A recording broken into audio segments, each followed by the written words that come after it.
The rule of law became a mask, covering the face of absolute authority. Frankl saw this not as chaos, but design.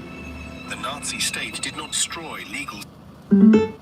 It allowed them to coexist as a tool of control and a facade of normality. In The Prerogative State, Frankl wrote, actions are not bound by law, but by the arbitrary will of those in power. And so daily life continued.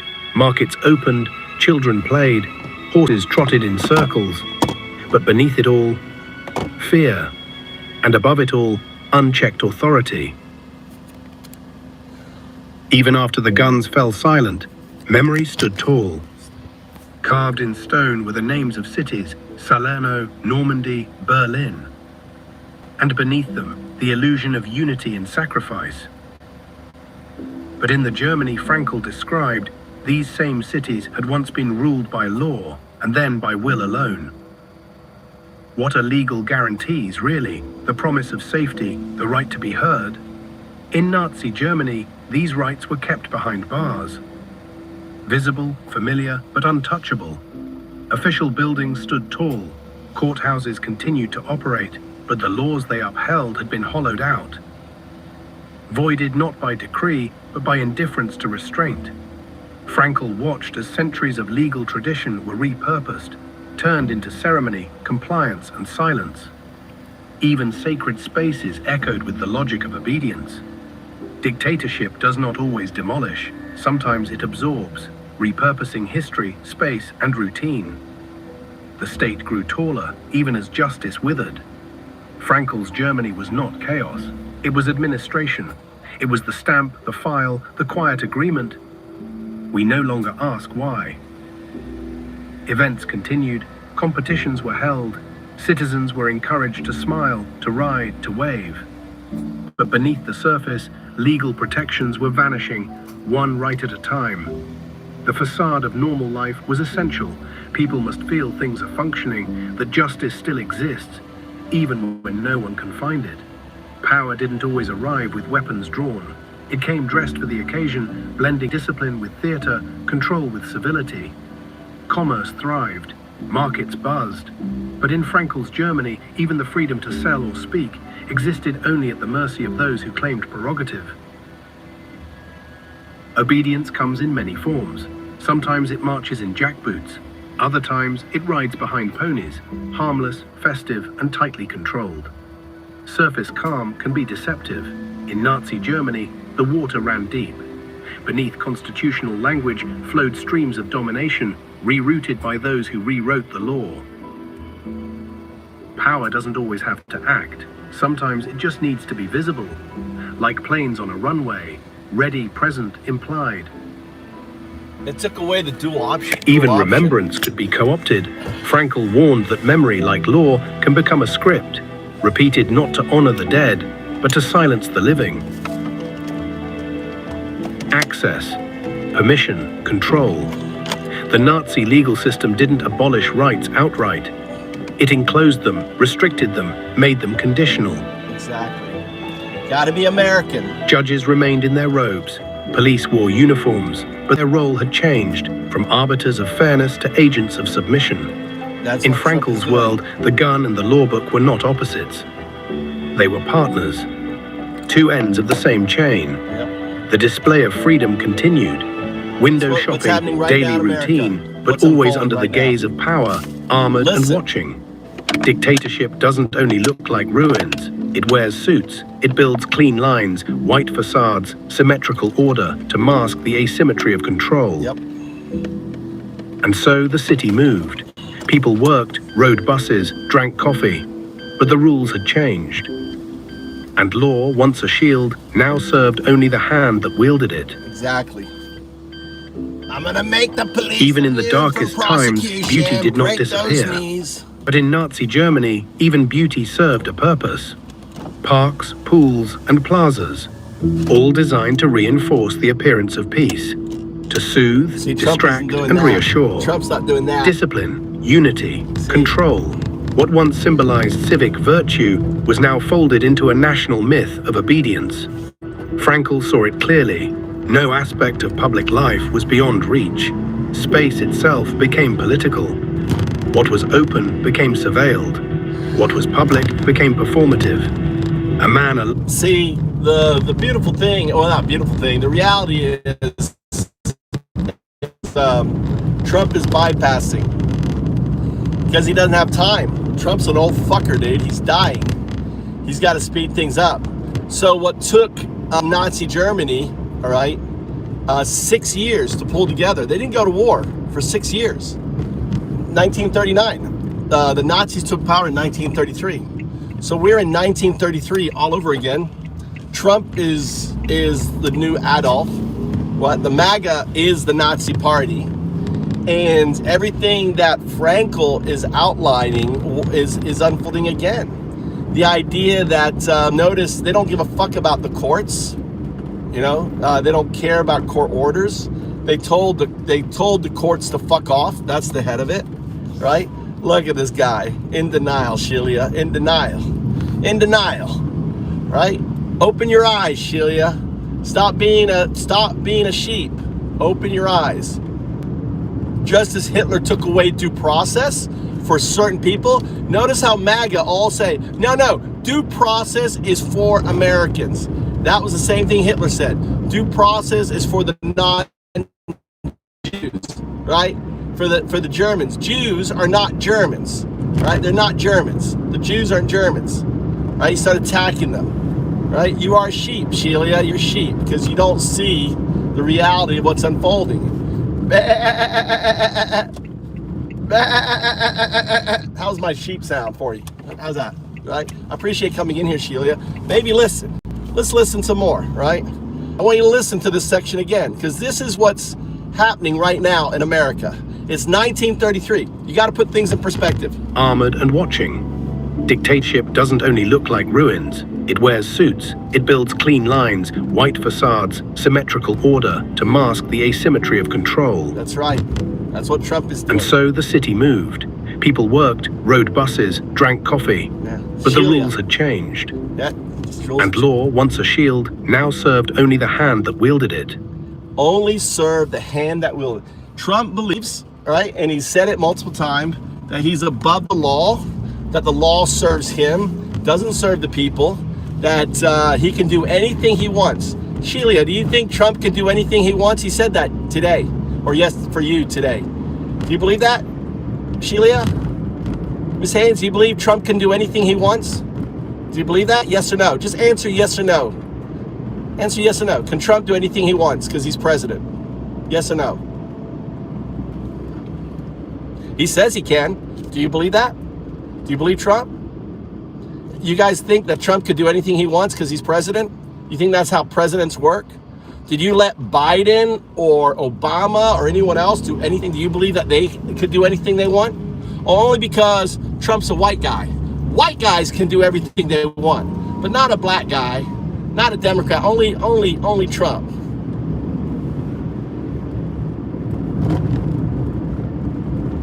Role playing. What are you talking about? You are, right? Don't answer my question. Answer a simple question. Trump said today to you, right? He said he can do anything he wants. He's president. He says he can do anything. He can overturn the Constitution. He can do anything he fucking wants. Do you agree with that? Yes or no? See, notice, right? Notice how you guys squirm and you don't answer the question. Can Trump, as he said today, do anything he wants because he's president? Right? Supreme power. Crickets. Crickets. See, you guys are just the same as the Nazis in 1933. Listen on, people. Get educated. Even in the darkest times, beauty did not disappear. But in Nazi Germany, even beauty served a purpose. Parks, pools, and plazas, all designed to reinforce the appearance of peace, to soothe, distract, and reassure. Discipline, unity, control. What once symbolized civic virtue was now folded into a national myth of obedience.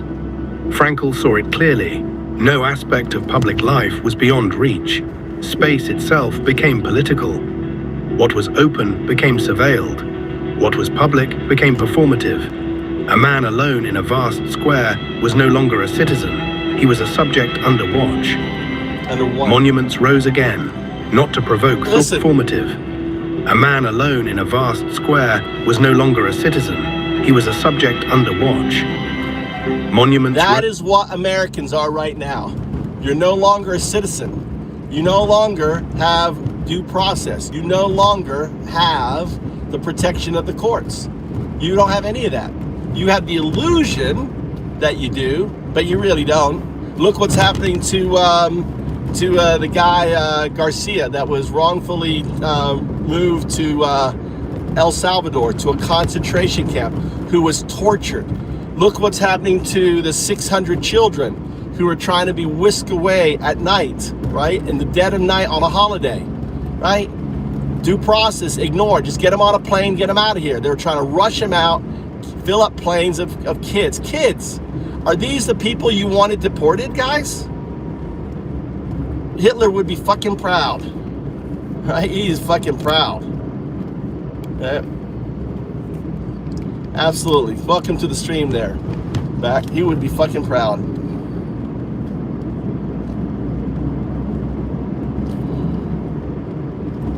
And not to provoke thought, but to demand silence. Not to mourn, but to command reverence. This was not just a city. It was a blueprint, a plan, rebuilt to reflect power, its avenues and buildings designed to impress, not invite. Even faith was conscripted. See, that's what he's doing in DC. He's making DC his pilot project, right? He is fortifying DC. He's adding on to the White House, adding a $200 million extension.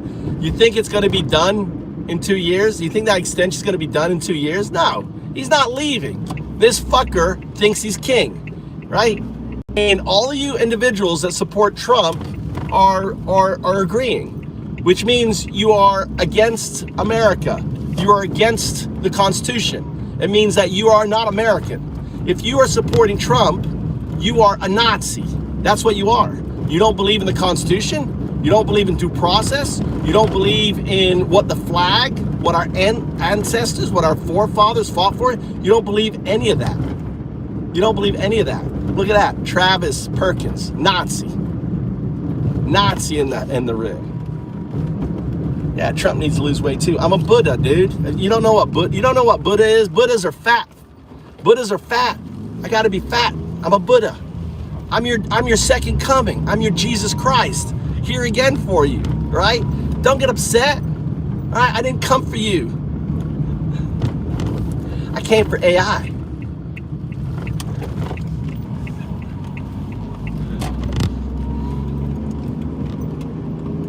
I know. It's how we wear them. It's how we wear them in Japan. All right? We wear it like this. The Buddha line falls flat. No, dude. Didn't fall flat. Didn't fall flat at all. Look, I even am depicted on a shirt, dude. Look at that. Depicted on a shirt. There I am. 5,000 years ago. There's AI. 0102. 0102. You're obsessed with a great white hope, Trump. I'm not obsessed. I'm obsessed with democracy. I'm obsessed as every day having you dumb fucks come in here so I control you. That's what's fun. Yeah, they won't wise up. Just smack him. You know, Jonathan, you've got a hammer. It's called a wrench. Just smack. Now, I'm a Republican. You are a rhino, Travis. You're not a Republican. The party was hijacked by a pedo, right? Socialist. I mean, you guys aren't Republican. You're supporting socialism. Trump is a fucking socialist, dude. You know, when the government takes 10% of a corporation like Nvidia, that's socialism, motherfucker. You are a socialist. You are a commie. You ain't Republican. We don't believe in that shit. When Nvidia has to pay 16% of their profits, how's that capitalism? That's fucking socialism, dipshits. You guys are fucking socialists. Nazi socialists. That's what you are. Dude, does Trump not take 10% of NVIDIA? Yes or no? Did Trump take 10% of NVIDIA? Is that capitalism or is that socialism? God, Bob, you're so fucking dumb, dude. Get the fuck out of here. Bob, you're a dumb fuck. You're a dumb fuck, dude. Go fucking learn. Go back to school. All right? Having corporations to give out, right? Is giving U.S. steel to Japan, is that socialism or capitalism? What happened to America first? Why does Nippon Steel own America's steel? Who's the bitch? Who's the bitch, right? You talk about, oh, don't give away America's steel, it's ours, we're not gonna give. And then the moment they pay him off with some golden shares, which go directly to Trump, oh yeah, here you go, Japan. Take our American steel. My God, you guys are so fucking dumb. You guys are so dumb, Bob. Bob, you're a dumb fuck. You are a Nazi dumb fuck, dude. You're dumb. But I forget, you only have like a second grade education, Bob, right? You support Putin. You support socialists, taking away from corporations. Bunch of losers. Less immigrants. Dude, this is what Travis, you're a fucking immigrant, dipshit. You're so fucking dumb, dude. Doesn't even know he's an immigrant in America, dude. We're all immigrants. Unless you're an American Indian, you are a fucking immigrant, dipshit. I love how fucking dumb MAGA are. Next comment. Why do I have a wash rag on my head? Why not? I'm headed to my farm. I'm sweating. I'm outside. Who gives a shit?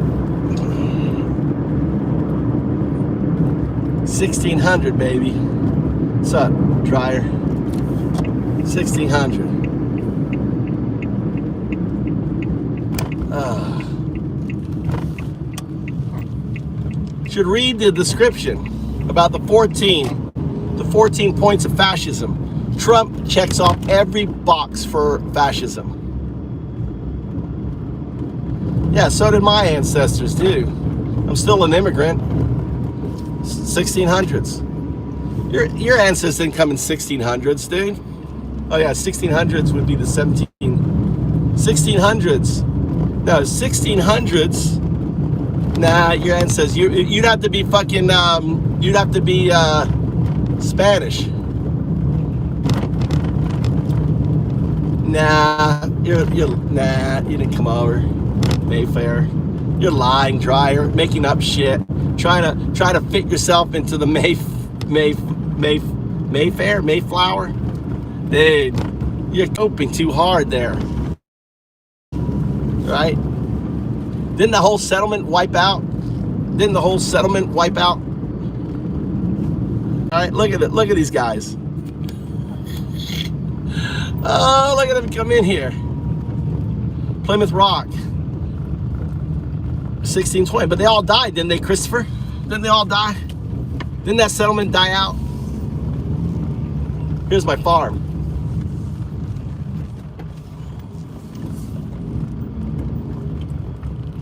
This right here.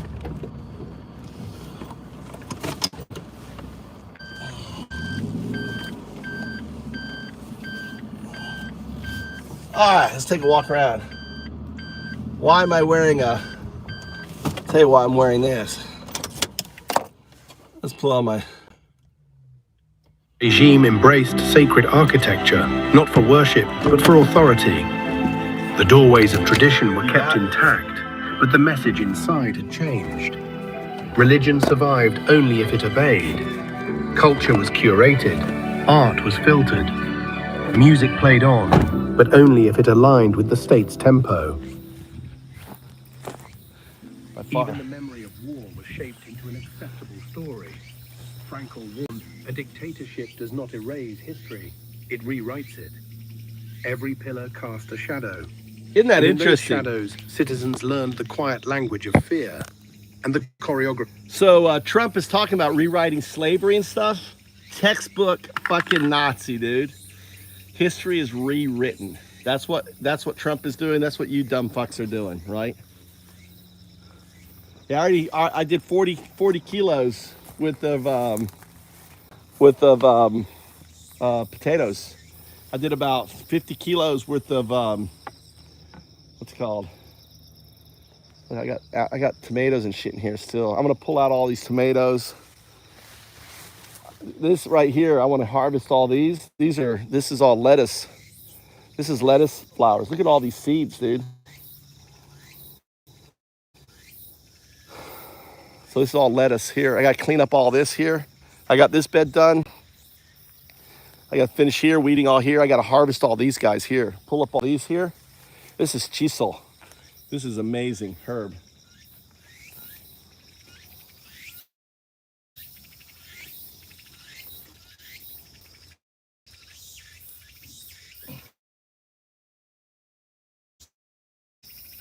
Look at that interesting. Look at that thing. Look at that tomato look like that. Mmm. So sweet. Look at these raindrops. Mm.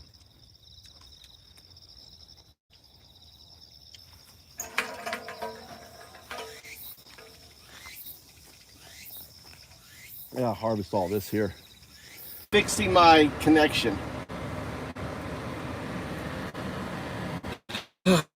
My phone died on me. It got hot.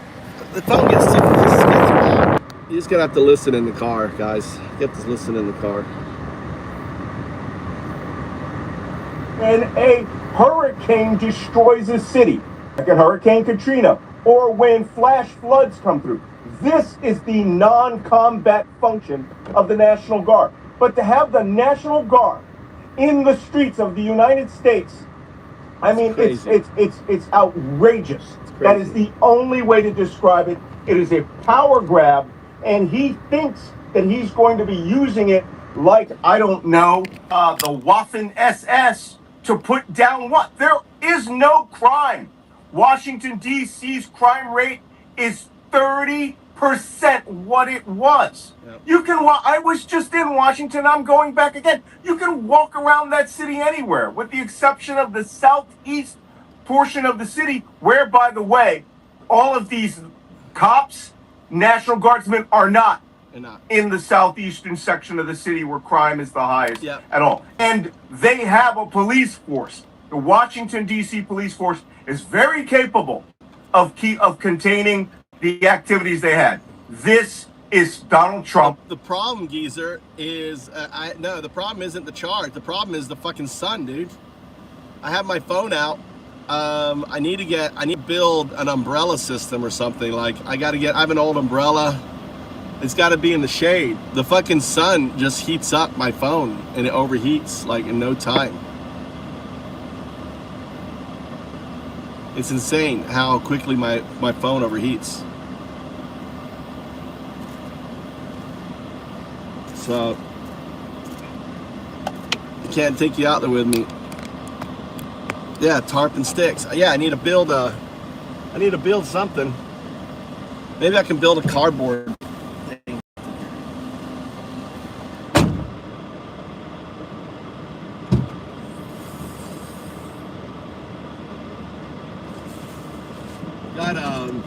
Got here, I can use this.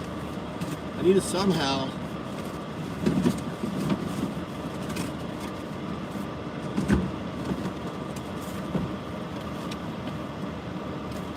seeds.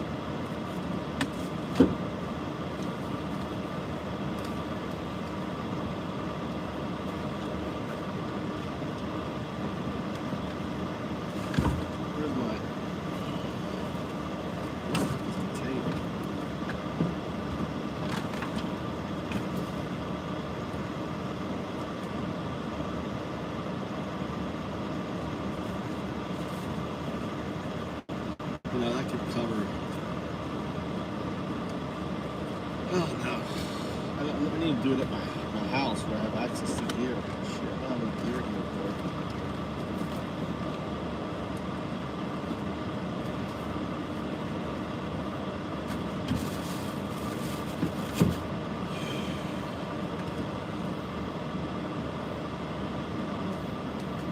Yeah, I really don't have the.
Not much I can do, dude. Why does this stop playing? Why you stop playing? United States towards a totalitarian takeover of major urban areas. And what have we seen in DC so far? I mean, there are reports that the crime rate hasn't really been affected by this, and that there's not been so much happening yet. And there's now suggestions that Trump wants to put in beautification regime, so guardsmen could be picking up litter and cleaning graffiti. Is that the kind of thing you'd usually expect National Guardsmen to be doing? No. Okay, now this is stupid. Okay, I'm going to say this as an intelligence professional, as a career member of the armed forces whose family has served nonstop for 153 years in the United States Army. They're sending black people, right, the black guardsmen, to go to DC to act as fucking park people. It's ridiculous. This is just stupid. What we have here, look, perhaps people don't quite understand why I am so incensed over this.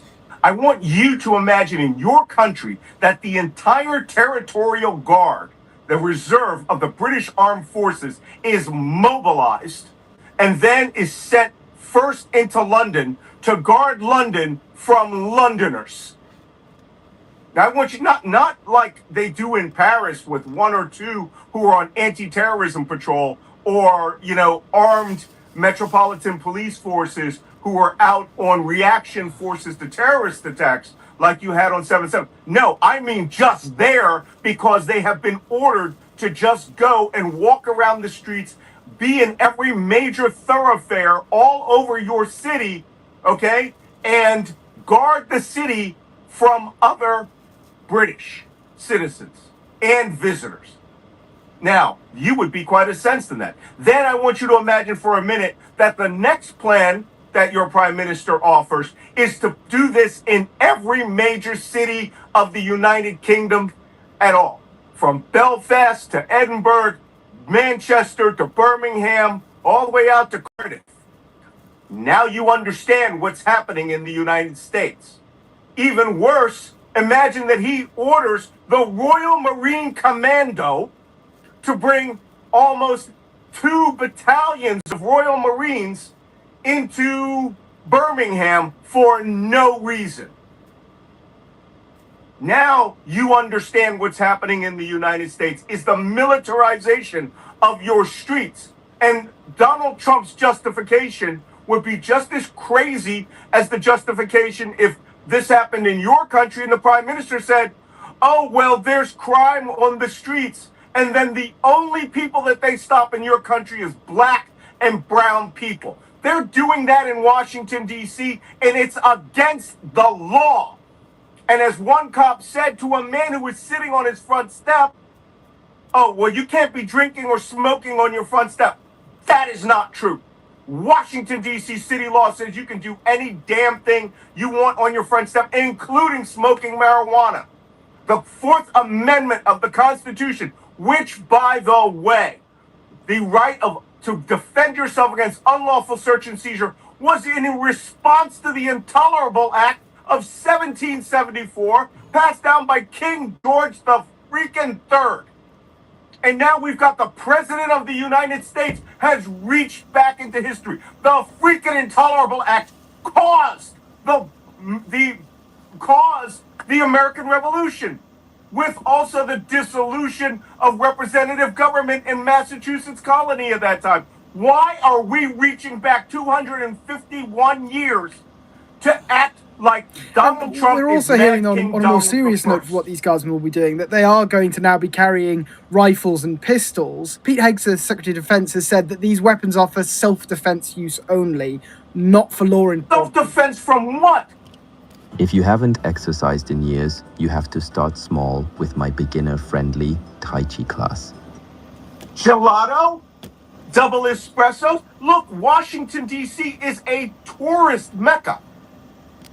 Tourist mecca. If they're going to be out patrolling with Metropolitan Police officers or with the entirety of the FBI, this is the equivalent of Britain emptying MI5 and making them beat cops with New Scotland Yard. They're now on the streets. Bureau of Alcohol, Tobacco, Firearm, Park effing Rangers are now on the street. This is the single stupidest thing that I've seen in American history, and I am a student of American history. But for a guardsman to go on the street, they're not walking out there with M17, M18 pistols. They are patrolling with M4 long rifles and M16s. That's what they're patrolling with. No one is look, the North Hollywood shootout isn't going to break out in front of the Smithsonian to where they need anti-body armor weapons. The threat here is the White House. And as a scholar of counterterrorism, who has written multiple books, including New York Times bestsellers on terrorism, there is a phrase for this: state-sponsored terrorism. When the machination, the machinery of the government is turned inward to suppress its own people. That's what these idiot guardsmen are doing out there. And I'm going to D.C. to go walk around and read them the Riot Act. Because these young troops, they don't know. They're following orders. But they could get in 2021, 2020. When they were ordered in Washington, D.C., Donald Trump ordered his Secretary of Defense to shoot civilian protesters in front of the Capitol, in front of Lafayette Square, right? An immigrant that came to the United States to help us win the revolution. Now, I've got soldiers. I'm going to tell you this, and I'm going to speak frankly. Soldiers are idiots. Everyone who's ever served knows that the youngest private out there is the dumbest idiot. And you constantly have to have people like me, senior non-commissioned officers, whose sole function is to make sure stupid doesn't happen. And Trump is ordering stupid through the moron who is never qualified to be Secretary of Defense, Pete Hegseth, a guy who commanded one platoon as a junior lieutenant, and is now in charge of the largest war machine in the world. And he fires any officer who resists him. I'm sorry if this gets out of control. I'm gonna make a prediction, and I'm awesome at my predictions because I'm never wrong.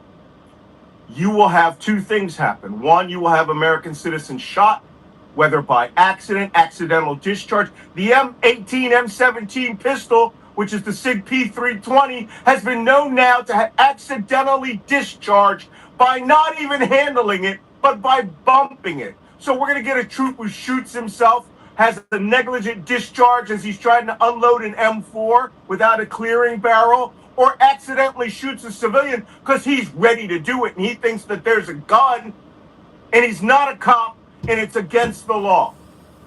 The other thing you're going to have is rebellion. You're going to have mutiny.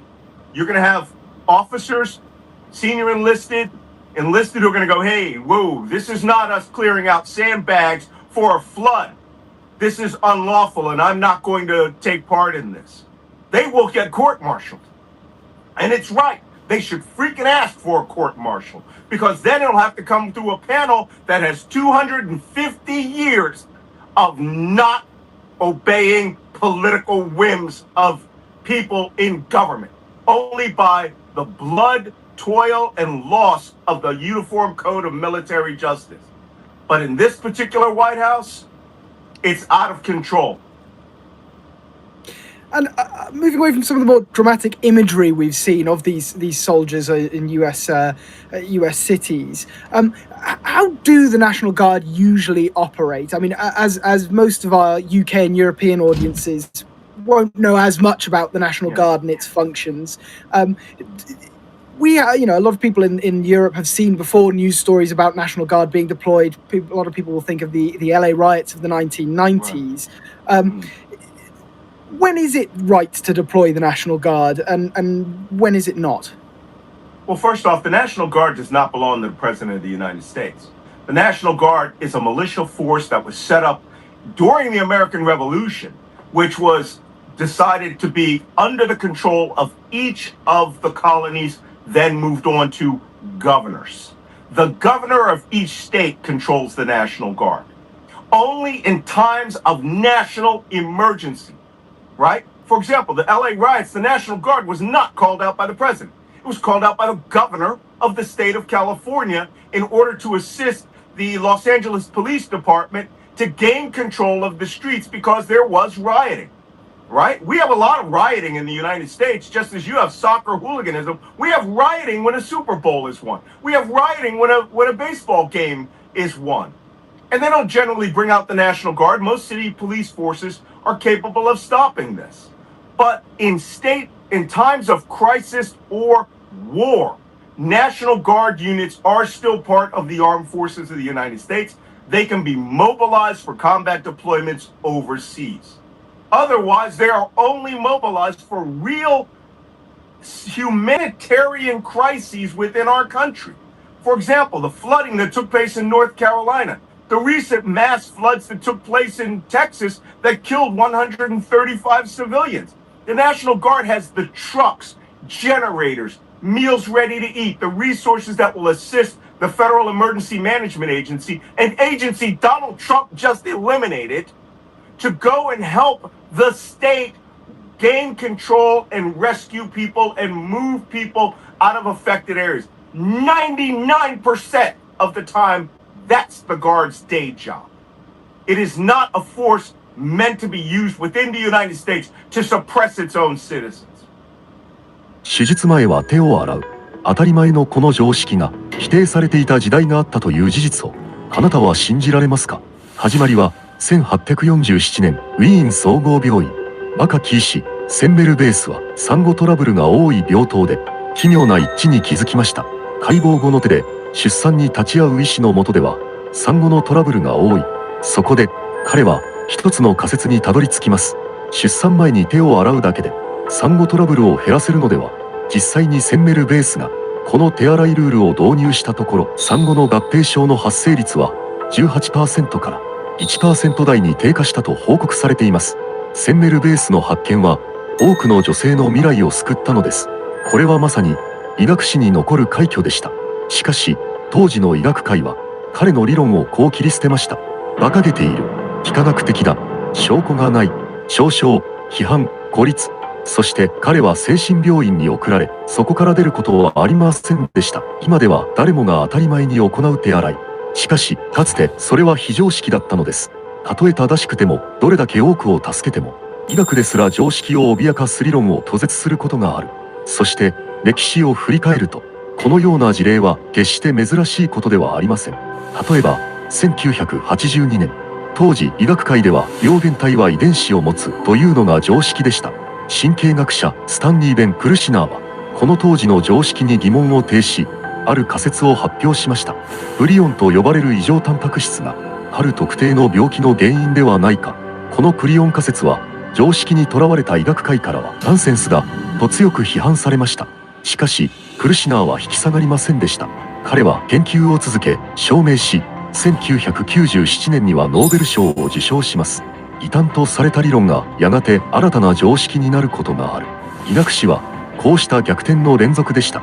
そして今、現代においても人体の真実を追い、常識の向こう側に挑み続けている人物がいます。その名は大沼史郎。生化学博士として血液、細胞、骨格、筋膜など人体のあらゆる層を科学の目で見つめ問い続けてきました。なぜ不調が繰り返されるのか、どうすれば根本からアプローチできるのかを問い続けてきた研究者です。その理論と研究成果は東京大学や上海中医薬大学での登壇をはじめ、国連協会、日本文化振興会からの表彰など国内外から高く評価されています。しかし真実だけを追い求め空気を読まない、常識にも忖度しない大胆な仮説を唱える彼は時に異端、非常識と批判を受けてきました。例えば一般的に私たちは赤ちゃんは健康体で生まれてくると考えます。プニプニの肌、柔らかい筋肉、まっさらな体、この世に生を受けたばかりの赤ちゃんは不調とは無縁のように見えます。しかし大沼先生は45年以上の研究の末に私たちの常識とは異なる大胆な仮説を唱えます。その仮説とは、生まれてくるその瞬間にこそ私たちが不調に陥る要因が隠されているのかもしれないということ。大沼先生は多くの不調の要因に体にとって重要なある身体組織が歪んでいるという問題がないかと考えています。しかも重要なのはその組織の歪みの発生タイミング、それは私たちがこの世界に生まれた瞬間だというのです。この仮説が正しいなら、私たちは誕生したその時からすでに不調になりやすい体を抱えていき始めていると考えることもできるかもしれません。この歪みに気づかずに筋肉を整えたり関節を調整したり神経やリンパをいくら流しても本質的な問題は解決しない可能性がある。それが大沼先生が45年の歳月をかけてたどり着いた非常識な仮説です。大沼先生は不調の要因にアプローチすることを目指す新しい施術体系を築き上げました。その名を大沼式人体科学。常識と反する内容であるために期間限定でしか公開できないこの施術法。2022年、2024年と期間限定で公開した時は延べ 3.6 万人以上の施術家が殺到。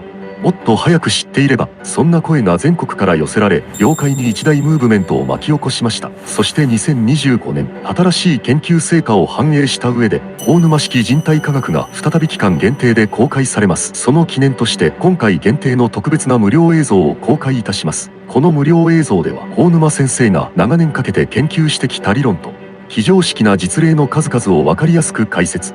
さらに、その技術の中核でもある左肩を、10秒優しく押すという主義のやり方も無料でプレゼントいたします。ただしご注意ください。この主義と理論は今の常識に強く反する内容を含んでいます。もしあなたが今の現場の在り方に疑いを持っていない、変化なんていらないと思っているなら、この映像に強い違和感や拒絶感を覚えるかもしれません。でも本当に困っている人を助けたい、もっと確信を持って施術をしたい、そう願うあなたにはこの無料映像は新たな視点と深い納得をもたらすはずです。この映像は期間限定です。検索しても出てきません。今だけしか視聴できないかもしれません。センベルベースのように非常識が新たな常識になる、そんな歴史が繰り返されてきたこの世界。今あなたも新しい可能性に触れてみませんか。大沼式人体科学の一端に無料で触れてみてください。少しでも気になった方は今すぐこの動画下のボタンをクリックしてください。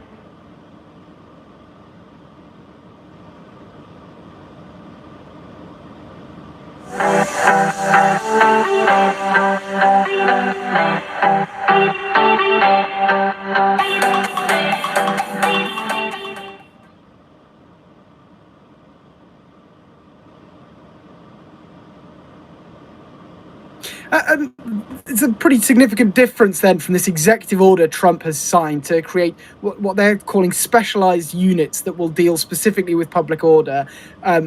It's not quite clear what the structure of that is going to be, but as you say, the US police in most cities do already have the capability to deal with public order events, don't they? You know, this is mind-boggling.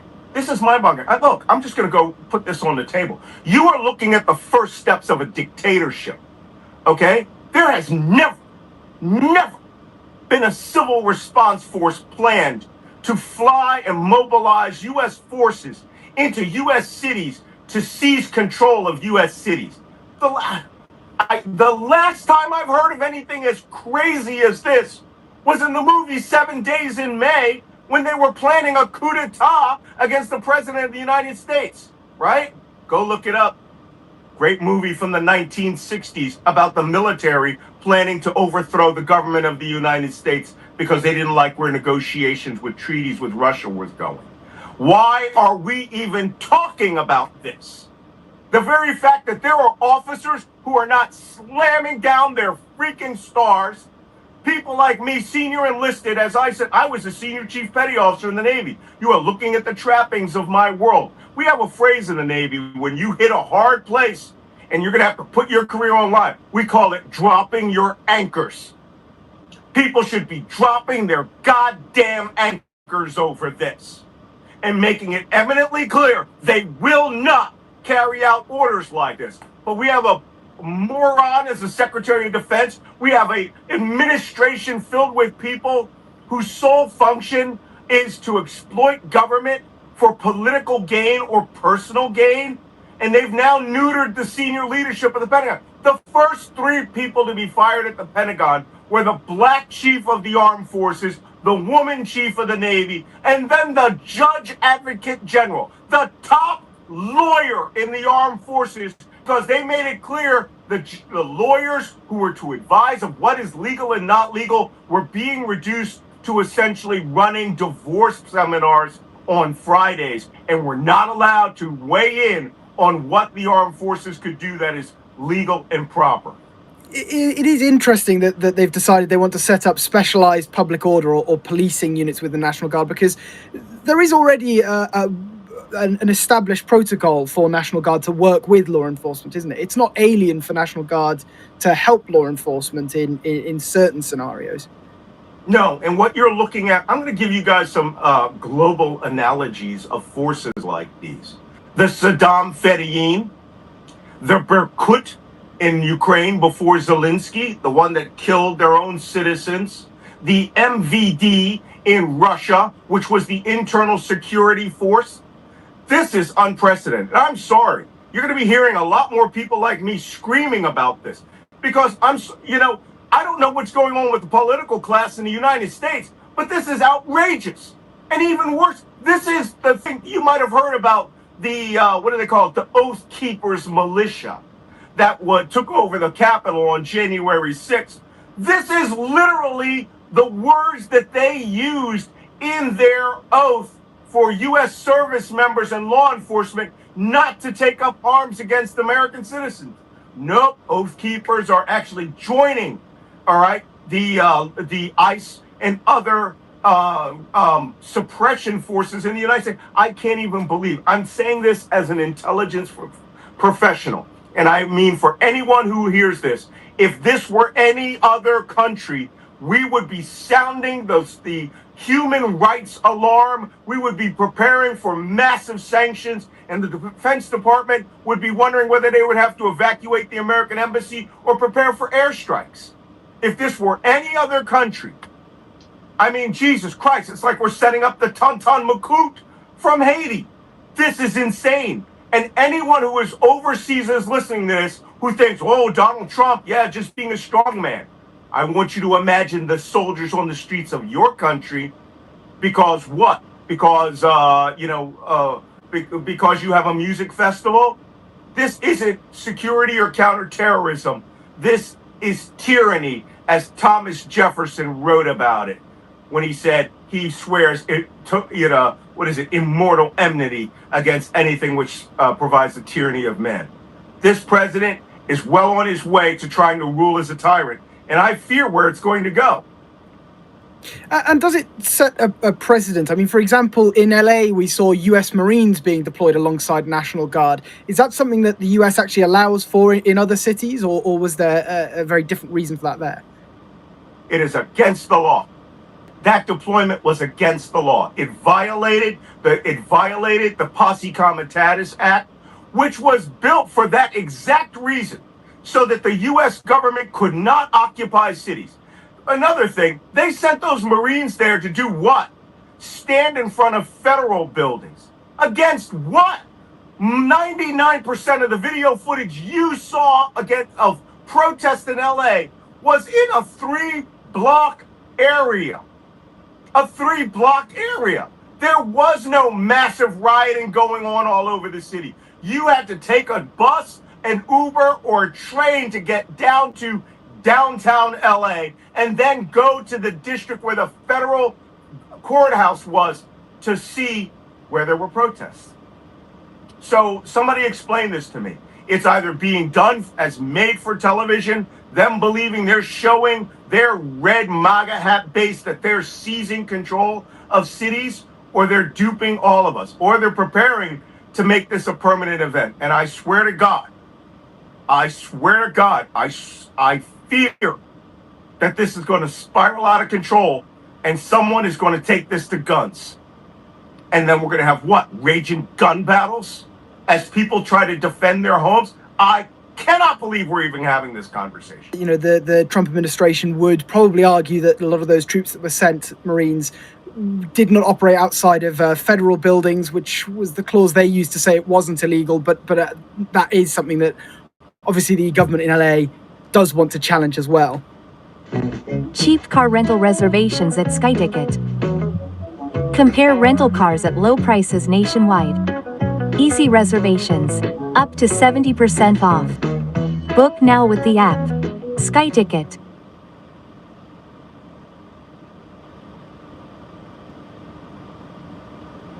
投資戦略が見えない。ムームー証券なら、バフェットや野村アセットマネジメントなど2万社以上の金融機関の最新保有銘柄を無料でチェック。機関投資家の保有状況を参考に。今すぐ無料で始める簡単3ステップ口座開設。あなたの投資に革命を。ムームー証券。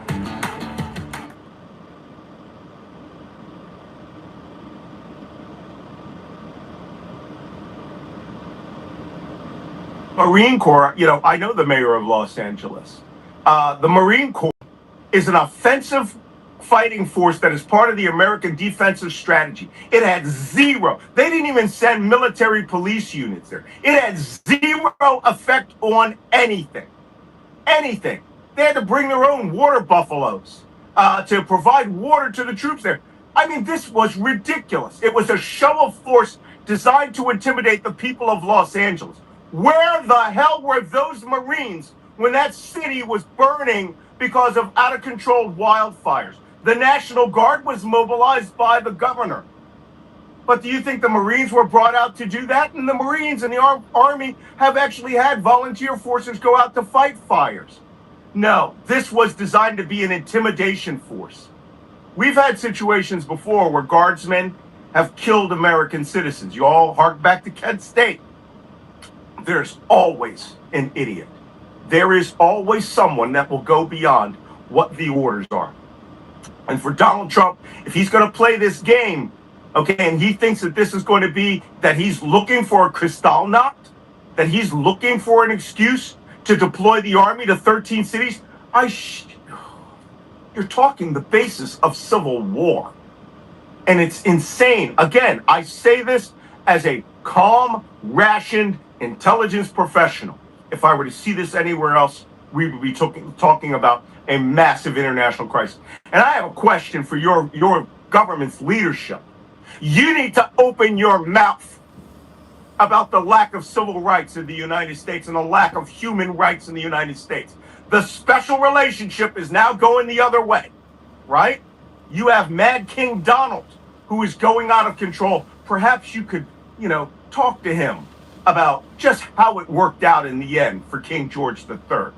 Well, Malcolm Nance, intelligence and foreign policy analyst and expert in national security, thank you very much for joining us today on the Trump Report. My pleasure.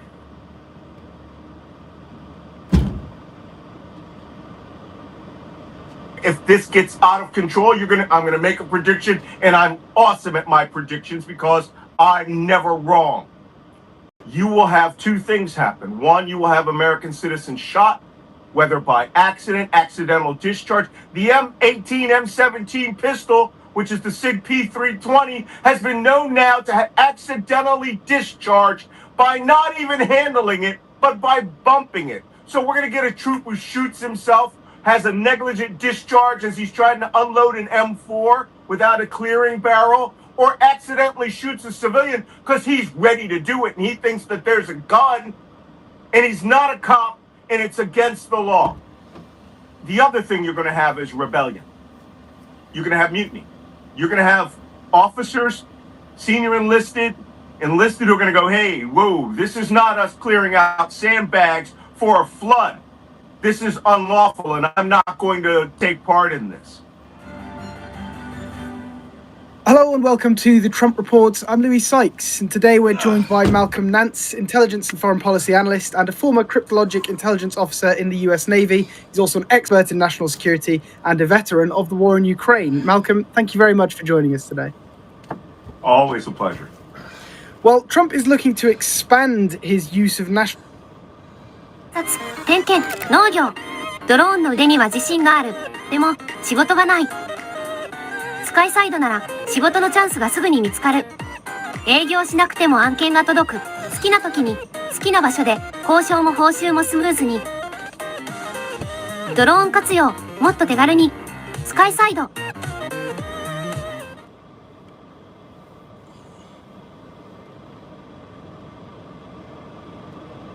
Why can't Japanese people speak English even after studying English for 10 years at school?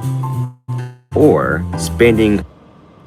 What you've got this race, and that is by the time that the economy really goes south, let's say it takes a few months, has Trump embedded his authoritarian rule in so deep that it becomes difficult to challenge him, even if people are getting really, really pissed off? Does he have military on America's streets? Has he completely butchered American agencies and taken control of them? In other words, most strongmen in the long run do need to be economically successful. Hitler needed to do it in Germany before he made the mistake of World War II. Mussolini needed to do it in Italy. You could talk about it in more recent times. Trump is economically illiterate. Let's repeat that. He's an economic moron.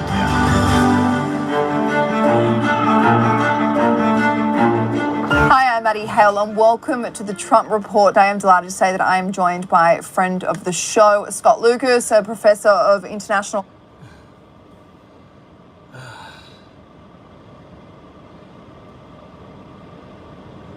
Look at this salt and wildlife Nazi. Look at this Nazi. Did you sign up to ICE yet? Did you sign up for the Gestapo yet? Salty water? Fucking pussy. Look at that fucking pussy in here. Oh! Talking shit, dude. Just another fucking pussy.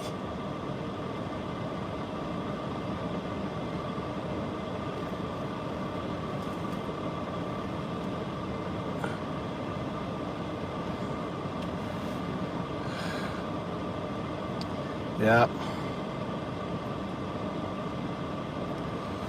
Dude, I used to. I'm trying to create. I do hornets. I'm a hornets subject matter expert, handling hornets. I'm using my bees, my help for the mosquitoes. I hate the fucking Japanese mosquitoes.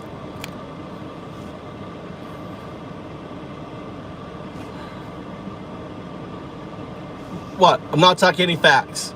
So when was the last time the Marines were sent into a city without the invitation of either the governor or the mayor? When was the last time that happened? Salty. When did that happen? Salty. That shit's fucking Nazi. You're a fucking Nazi, Salty. Right? Due process, you know, you're just a fucking pussy. Right? When was the last time? Then you are a fucking coward, ex-Marine. You support Trump as an ex-Marine. You pledge allegiance to a fucking fascist king, not to the Constitution. Who do you pledge allegiance to? To a fucking king or to the Constitution, Salty?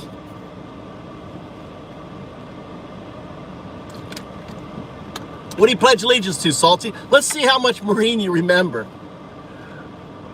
How much Marine do you remember? What do you pledge allegiance to as a Marine? To a king or to a Constitution? Which is it, Salty? It's unbelievable. Then why are you supporting Trump then? Why are you talking shit?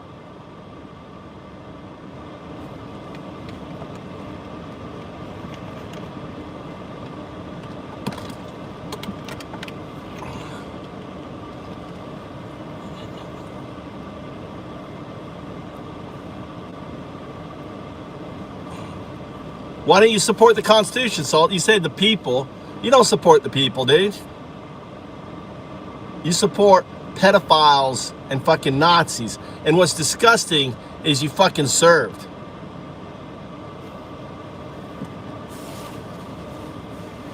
That's right. That's why he put it. I'm trying to get thin.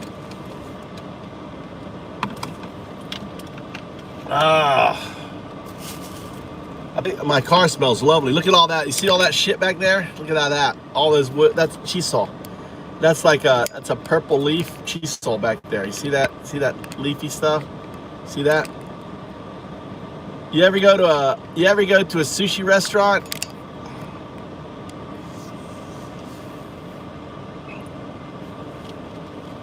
So why do you support a fascist then? Why do you support Trump, Waters? Why do you fucking support a fascist?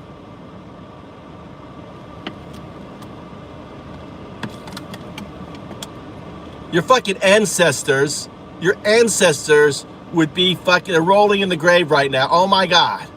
Our fucking, gone fucking for a fascist Nazi. He served in the Marines and forgot what it means. I got so much. I've got my alcohol beverage.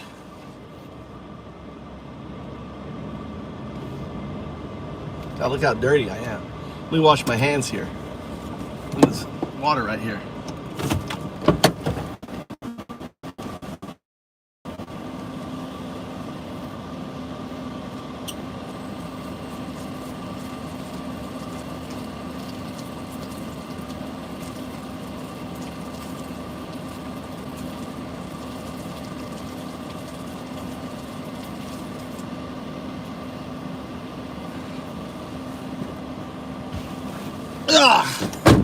Whew.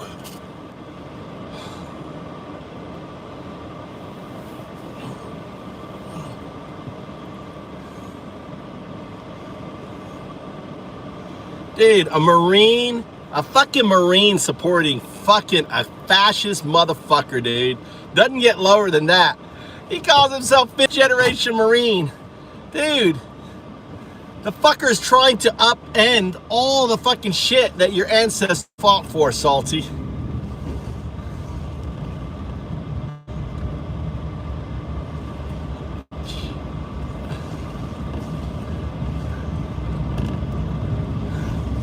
Oh, I'm 5th generation Marine. Oh, my ancestors love the fact that I'm supporting a fascist.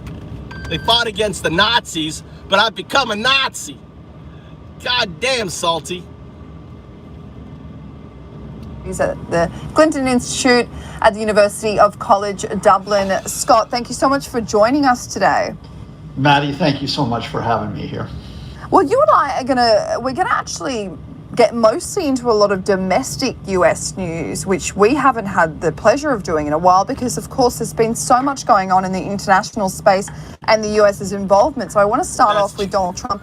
In the last few days, he's been mentioned. That's true. God, my father used to tell me a joke about Marines. He was in the Navy. He used to say, the Marines. What was the fucking joke he told me about the Marines?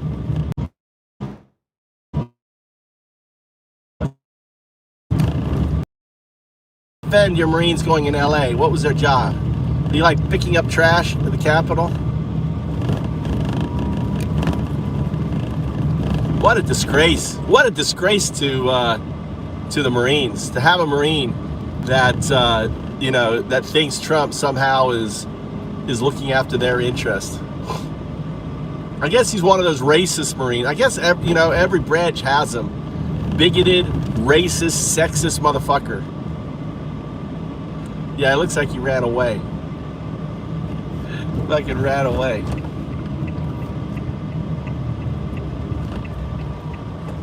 Oh, shit.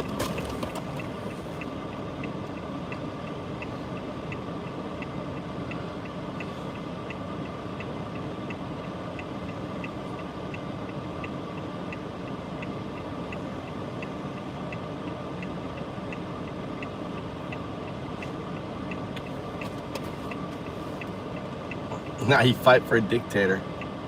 Dictator a little bit in regards to this crime emergency going on in Washington, D.C., where he appointed National Guard troops to work with Metropolitan Police in quite a bizarre and unusual situation. Trump also said that he wants to pursue the death penalty in D.C. for murder. I didn't run away from my country, dude. I've been here 21 years. Just like my ancestors immigrated from Germany to America in 1719, I immigrated to Japan. I fucking saw this shithole. I saw, my God, America's going down a shithole. We got motherfuckers like Salty, dumb fucks. Get the fuck out of here. The dumb fucks are gonna run. Dude, I'm the smartest fucking chip in the box or whatever. I got out early.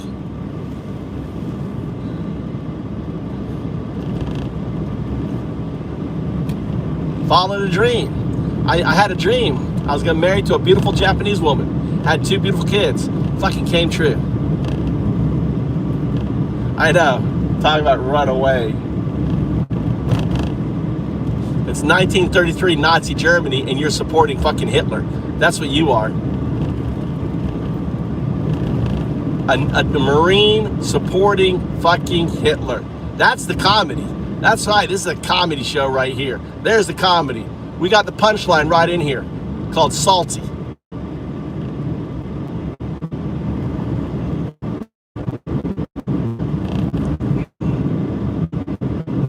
Who gives a fuck? No, I don't support fucking fascist Nazis, dude. I don't support that. I don't support I'm not political, dude. I support the Constitution, due process, we the people. You don't believe in we the people. What comes out of your mouth is fucking bullshit. You support a fucking Nazi. You support Stephen Miller. You support a fucking pedophile. That's what you support. Don't talk to me about fucking Biden. You fucking pussy. Marine fucking pussy. That's what you are. Oh my God. A fucking pussy Marine supporting a pedo. A fucking pedophile supporting Marine. I thought I'd seen it all. Pissed off. I thought I'd seen it all. There's a new one. A fucking pedo supporting fucking Marine. God damn. Right? I don't need to be tough. I just speak truth to power. You're just a fucking pussy. That's what you are. Pussy Marine. Fucking supporting a Nazi.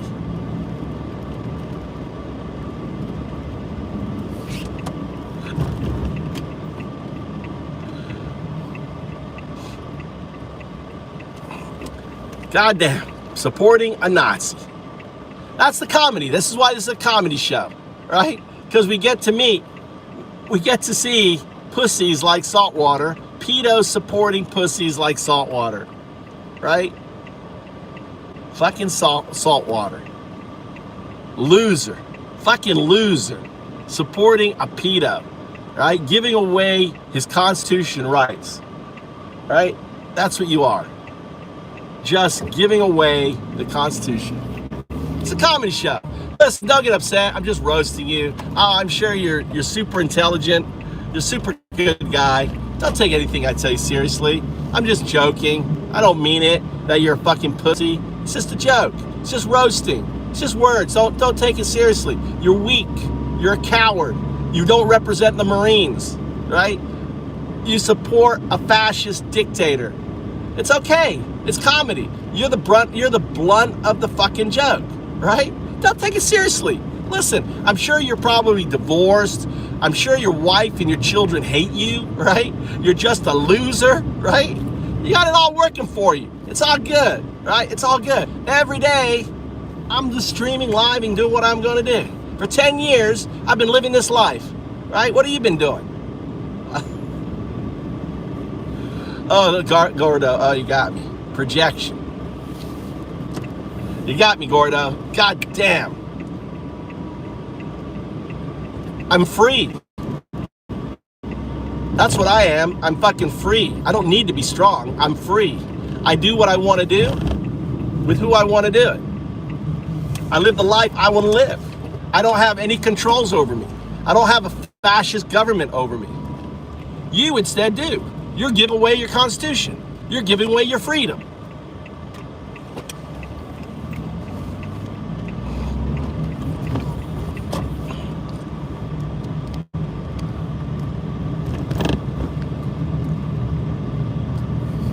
How's it, I mean, seriously, how does it rank? Thinking back to your 5 generations in the military, my father served. My father went to Annapolis. Were all your generations grunts, or did you have any officers? My father served in Vietnam, in Korea. He was enlisted in the World War II. He fought the Cold War. He flew jets off aircraft carriers. Right? I understand the military.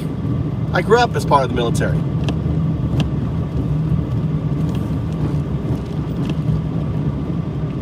But you don't understand. You don't understand the Constitution. You don't understand the pledge you made as you know, to the Constitution. You've forgotten all that.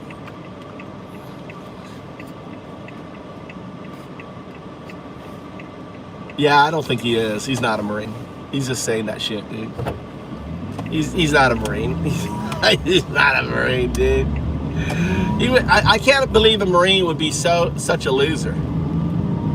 Stolen valor, exactly. Making up shit. He probably enlisted and was kicked out or something, and he's still living the dream. Like he made it.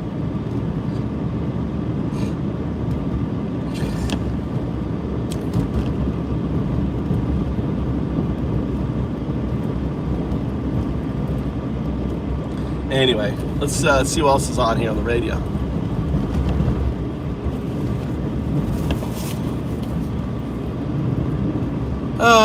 Let's see what's going on. That guy.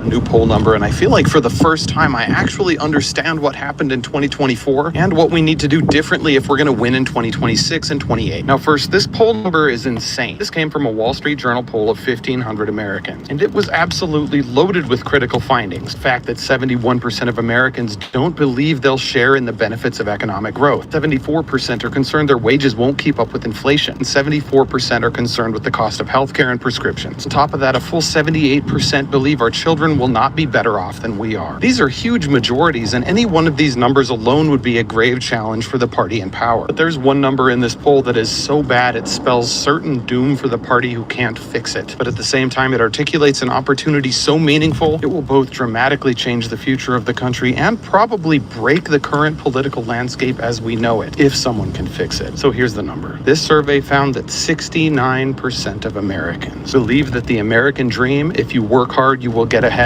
no longer holds true or never did. The most painful part of this reality is that since they last took this survey a year ago, the number of people who believed the American dream was never true jumped 6 points from 17 to 23%. Trump has been so bad that in just 6 months, he has broken the spirit of 6% of Americans to where they now have redefined how they understand American history. And that 69% is the worst it's been in the 15 years of asking this question. We are in a state of absolute desperation, and this is the thing I think Joe Biden failed to understand in his presidency, which in turn created an environment for Trump's rage to take hold regardless of what Kamala did. This chart right here is from the same survey, and this is gauging the response to the question, people like me have a good chance of improving their standard of living. This darker section is how many people agree with the statement. Going back to the 80s, you can see that something broke in 2020 to 2022. Our belief in our own ability to get ahead is less than half of where it was in the Great Recession. Therein lies the opportunity. Because people don't want to just see that things are getting better. We want to feel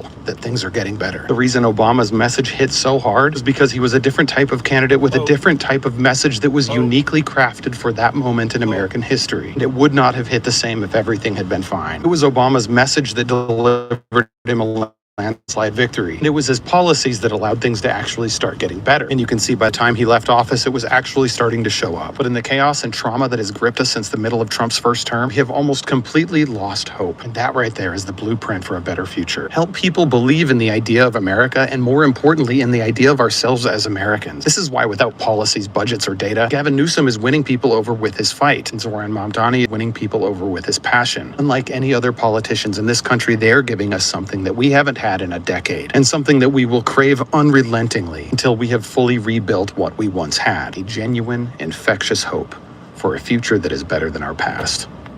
I just saw a new poll number, and I feel like for the first time I actually understand what happened in 2024 and what we need to do differently if we're going to win in 2026 and 28. Now first, this poll number is insane. This came from a Wall Street Journal poll of 1,500 Americans, and it was absolutely loaded with critical findings. The fact that 71% of Americans don't believe they'll share in the benefits of economic growth. 74% are concerned their wages won't keep up with inflation, and 74% are concerned with the cost of healthcare and prescriptions. On top of that, a full 78% believe our children will not be better off than we are. These are huge majorities, and any one of these numbers alone would be a grave challenge for the party in power. But there's one number in this poll that is so bad it spells certain doom for the party who can't fix it. But at the same time, it articulates an opportunity so meaningful, it will both dramatically change the future of the country and probably break the current political landscape as we know it, if someone can fix it. So here's the number. This survey found that 69% of Americans believe that the American dream, if you work hard, you will get ahead, no longer holds true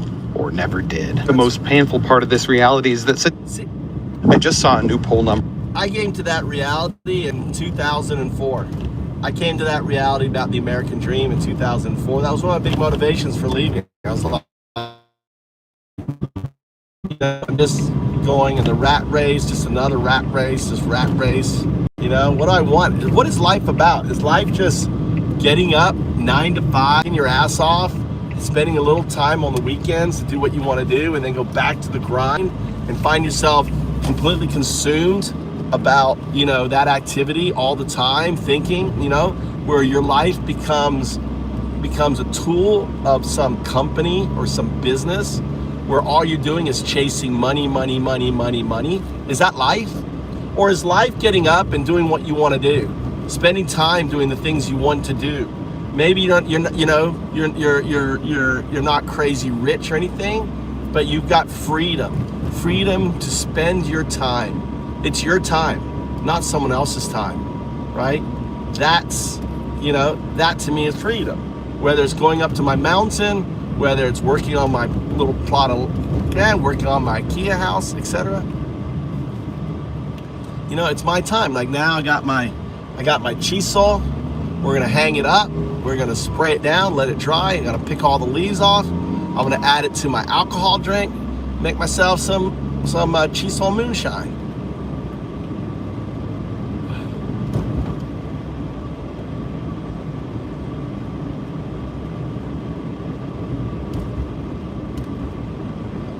All these people, you know. My car smells really good right now. How's that chisel smell? It's called chisel.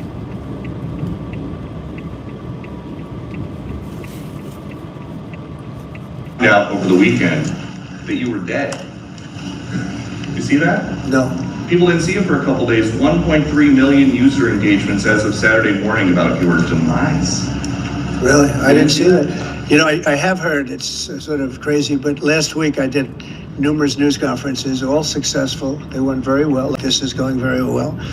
And then I didn't do any for 2 days, and they said, there must be something wrong with him. Biden wouldn't do them for months. You wouldn't see him. And nobody ever said there was ever anything wrong with him, and we know he wasn't in the greatest of shape. How did you find out over the weekend that you were dead? You see that? No. People didn't see you for a couple days. 1.3 million. One, I would tell her to maybe check herself for what does she really believe? They were encouraging President Biden to activate our National Guard soldiers so that they would stand down. He actually was going to take control of our South Dakota National Guard and actually activate them so that they would not protect America. So recognizing the real threat that was to states' rights. So what Joe Biden is doing is threatening our state sovereignty. And if he does federalize the National Guard, the Texas National Guard, that'll be unprecedented. That is actually activating federal guard and telling them to stand down and not protect the United States. I would tell her to maybe check herself for what does she really believe. They were encouraging President Biden to activate our National Guard soldiers so that they would stand down. He actually was going to take control of... That's Kristi Noem bitching about Biden, who was going to federalize the National Guard due to an emergency or something. And here she is now. Oh no, it's good.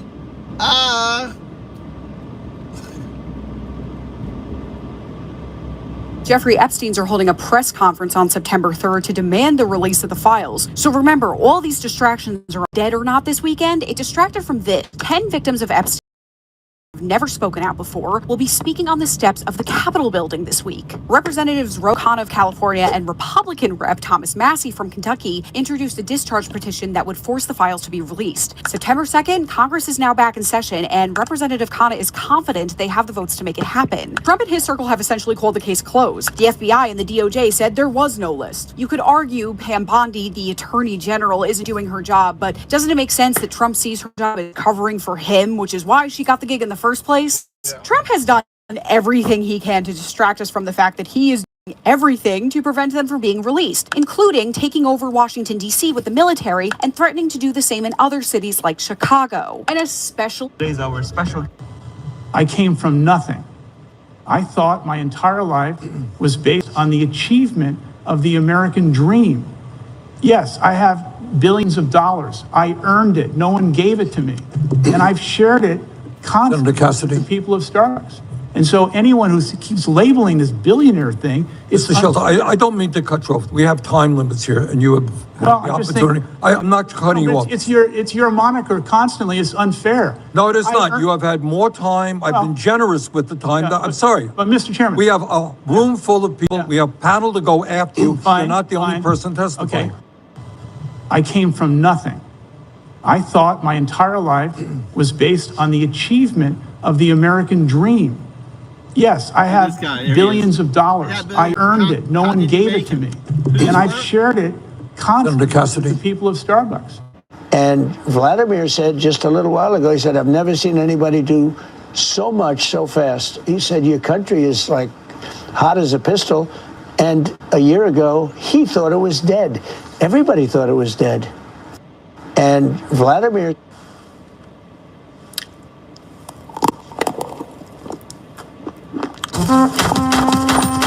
I would change the Constitution. There are 27 amendments to this Constitution. We have not had an amendment of any meaning since the 1965 Civil Rights Voting Act. We had a 93 amendment that was procedural. 2 amendments. Number 1, I would end Citizens United. People understand what that is. Money has poured into the system. We've created an oligarchy on both sides, not just one side. And then the second thing I would do is I would end gerrymandering. And so we're in a supposed democracy, but the candidates are picking the voters. The voters are not picking the candidates. And we need to make it look like the geometric shapes that we all would recognize from 9th grade geometry, not the current jigsaw puzzle situation that we have right now. So 2 constitutional amendments. I would change the Constitution. Do you think that it's respectful to come to the... We can't even begin to imagine the implications of this. They all...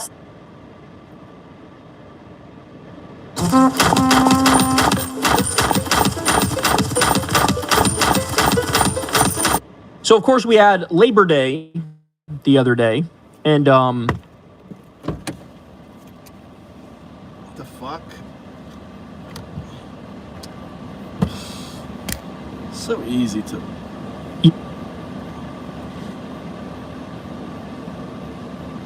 Yeah, it's Trump was out there and the Republicans were out there virtue signaling like they care about workers, which is like the saddest thing I've ever heard because, of course, they don't. In fact, it was just this week that Trump rolled back union rights for the National Weather Service and some other government agencies. And so the same week they pretend like they care about workers, they're union busting. It's just too perfect. It's always too perfect. Trump also got rid of the, Biden had done an increase in the minimum wage for federal contractors and employees. Trump rolled that back. Like, nobody's ever hated workers more than Trump. But guess what? So this is like a couple days before Labor Day, Trump decided to let his hatred of workers basically become a boiling rage. So let me show you what he posted. So he said the following, ready? I used at the White House the most beautiful marble and stone available anywhere. Surfaces are very important to me as a builder. As everyone knows, I built many great buildings and other things over the years. At the White House, I am very proud of the beautiful stonework we did in the Rose Garden. In this case, using limestone plus. All right, let me just pause to point out, your Rose Garden looks like absolute diarrhea. I mean, it is disgusting. The Rose Garden before was beautiful. Now it looks like a cheap fucking courtyard in a strip mall where, you know, what do you want? You want the Arby's or the Sbarros? What do you want? What do you want to eat? You know, you want the Subway? You want the Pizza Hut? Like, it literally looks like a cheap strip mall food courtyard. That's what it looks like. You can see that shit outside of a La Quinta, outside of a Motel 6, right? He turned it from, you know, the beautiful Rose Garden into this disgusting, gaudy, country club ass bullshit. The Rose Garden is completed and far more beautiful than anyone ever had in mind when it was conceived of decades ago. 3 days ago, while admiring the stonework, I happened to notice a huge gash in the limestone that extended more than 25 yards long. It was deep and nasty. I started yelling, "Who did this? And I want to find out now." And I didn't say this in a nice manner. I wondered, was it vandalism or was it stupidity? Lo and behold, because of the fact that we've installed the finest security equipment anywhere, they brought back the stupid people with their boss watching in sunglasses. It was a subcontractor that was installing heavy landscaping on a steel cart that was broken and tilting badly, with it rubbing hard against the soft, beautiful stone. I love and respect great workers and contractors, but something like this should never happen. Now, I'll replace the stone, charge the contractor, and never let that contractor work at the White House again. But how great is the video equipment? We caught them cold. Make America great again. And so he shows, ready for this? He shows video of the worker allegedly scratching the marble or whatever. It's not marble, whatever the fuck it is, the stone. Here we go, watch.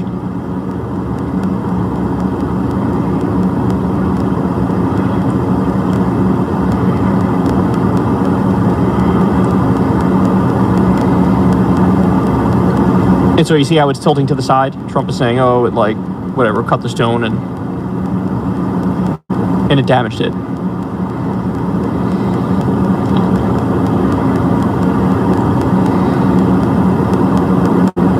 And that's the guy in the sunglasses. I guess he's the guy who runs the shit. So this is what he's focused on. This is what he's talking about. This motherfucker just added $4 trillion to the debt and the deficit. He just kicked 17 million people off of Medicaid, cut it by $800 billion. He kicked 3 million people off food stamps. He cut free lunch in schools for kids. And this is what he's bitching about. Somebody messed up my beautiful stone patio. How dare you? It's disgusting. And then he directly calls out the worker who did it and brags about how I'm going to make them fix it and fucking not pay them or whatever the fuck he said. Remember, guys, I need you to remember this. Yesterday was Labor Day, and this is what I need you to remember. There is a documented history, a track record of Trump stiffing so many of his workers. He has, you all know, he has hotels, he has casinos, he had all these businesses, right? You go look. There are plumbers, there are electricians, and they'll come out and tell you, he fucking stiffed me, and he never paid me. The guy who was the architect for one of his golf clubs, right? The big golf club that he has with the beautiful building. And it gets a lot of props on, like, architecturally being beautiful. So some guy made the clubhouse, and Trump paid him up front the first payment. Then the guy finished it. Trump never paid him the second payment. And then the guy was asked, well, why don't you like sue him? He goes, well, if I sue him, the amount of money I'm going to get back is the amount of money that I'm having to pay the lawyers in the first place. So it's like I'm better off just eating the loss than losing more by taking him to court. he refused to pay the second payment. Something like $600,000 or some shit like that. He has a record of it. He stole from a fucking children's cancer charity, bro. What are we talking about?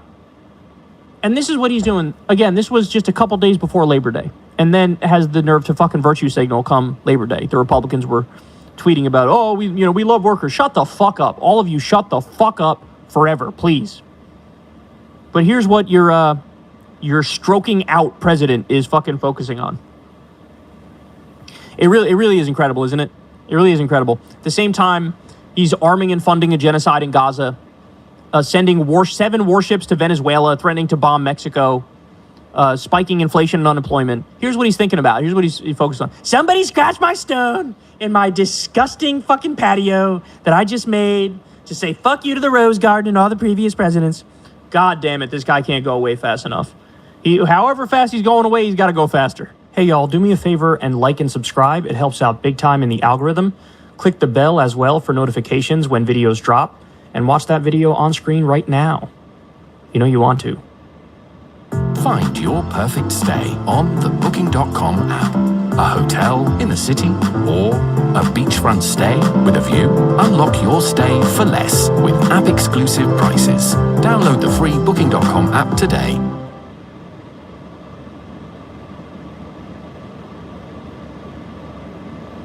広告を閉めろ。このゲームが広告詐欺だ。違うよ、これはラスト G。今超話題だよ。というのも開発者が広告詐欺のゲームを本物のゲームにしたの。本当かよ。じゃあ試してみる。おっと、これは面白そう。このかける2を取れば一気にパワーアップできる。よし、ゲットだ。次はバイク？いけいけ、いけるか？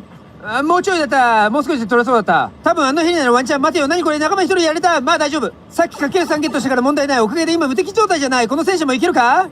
おいおい、マイナス2になっちまった。これでボス戦いけるか？いけいけいけ。ああ、やられた。信じられない。このゲーム広告と全く同じだ。私を信じられないって？タップして今すぐラストデッドをご体験ください。もちろん無料。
Alright, I hung up the chisel.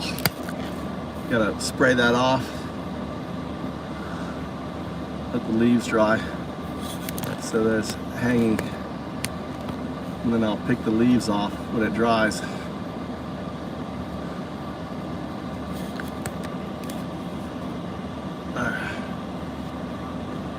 Fucking sweating up the storm.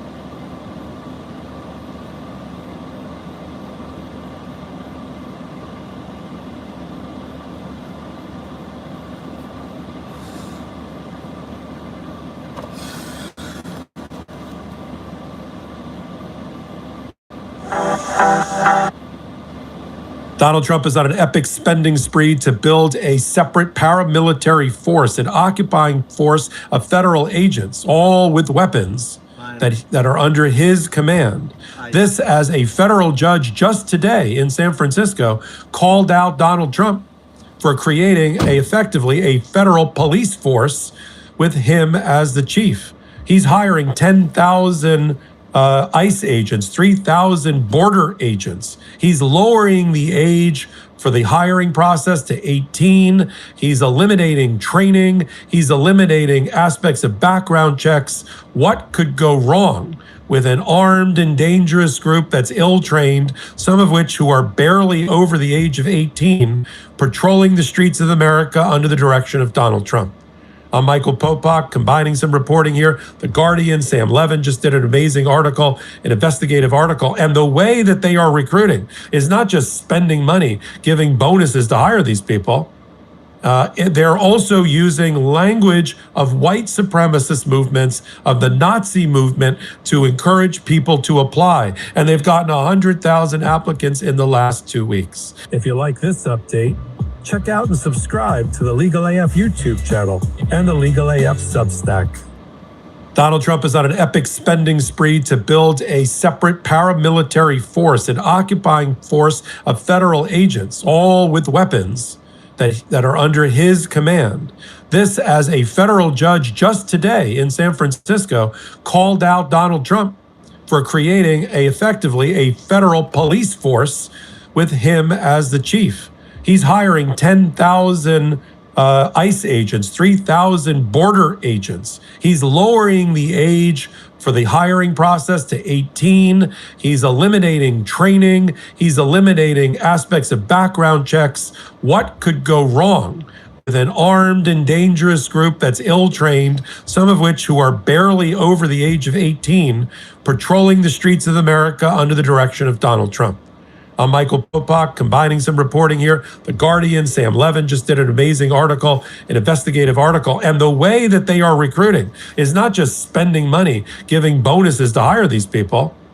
They're also using language of white supremacist movements, of the Nazi movement, to encourage people to apply. And they've gotten 100,000 applicants in the last 2 weeks. If you like this update, check out and subscribe to the Legal AF YouTube channel and the Legal AF Substack.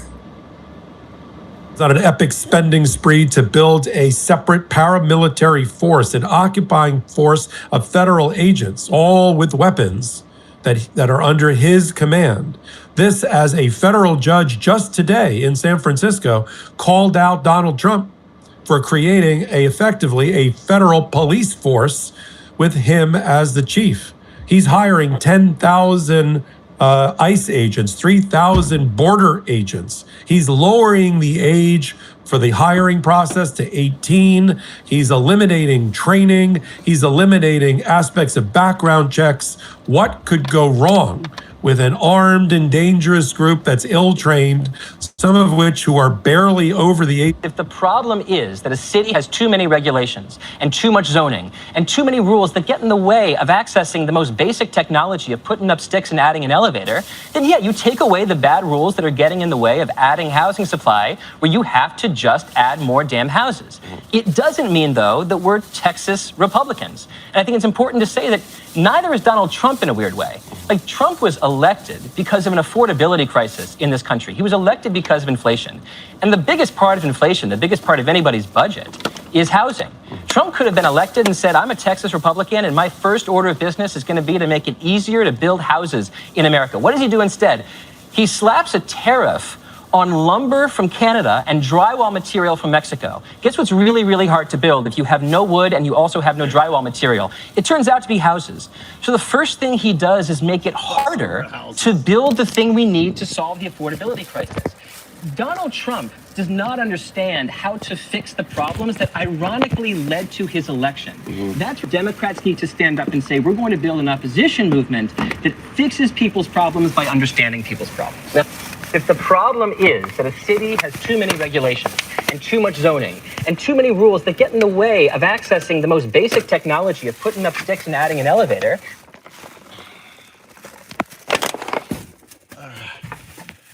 Let's go work on let's go chill out. I did some garden work, ate some figs. The figs are coming in. Every day is a fig day.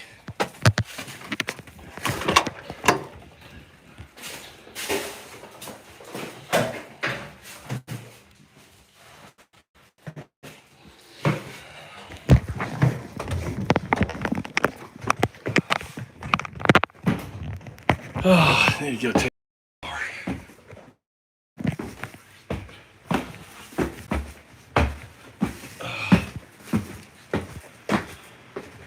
Let's go.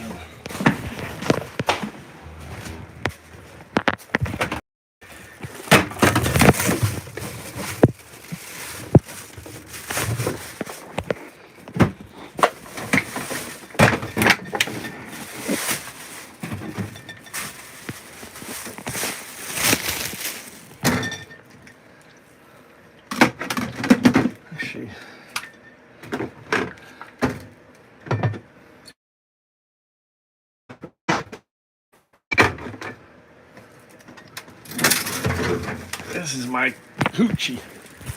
Hoochie. Put this down. Gotta go.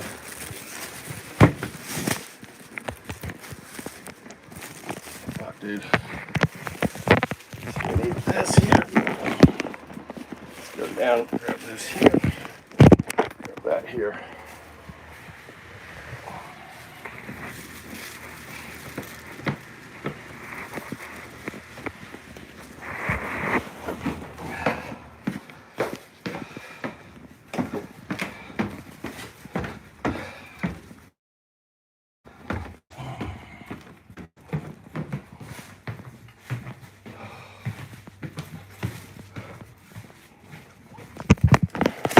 God damn it, the door's been open. Shit. Oh, roaches get in.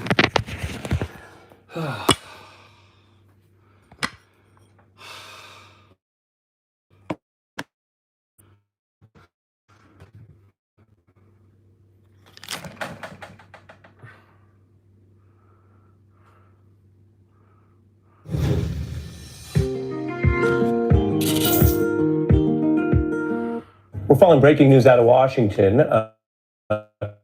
Republicans, using one of the old committees, have now released over 30,000 pages of vaccine-related records they say they got from the DOJ.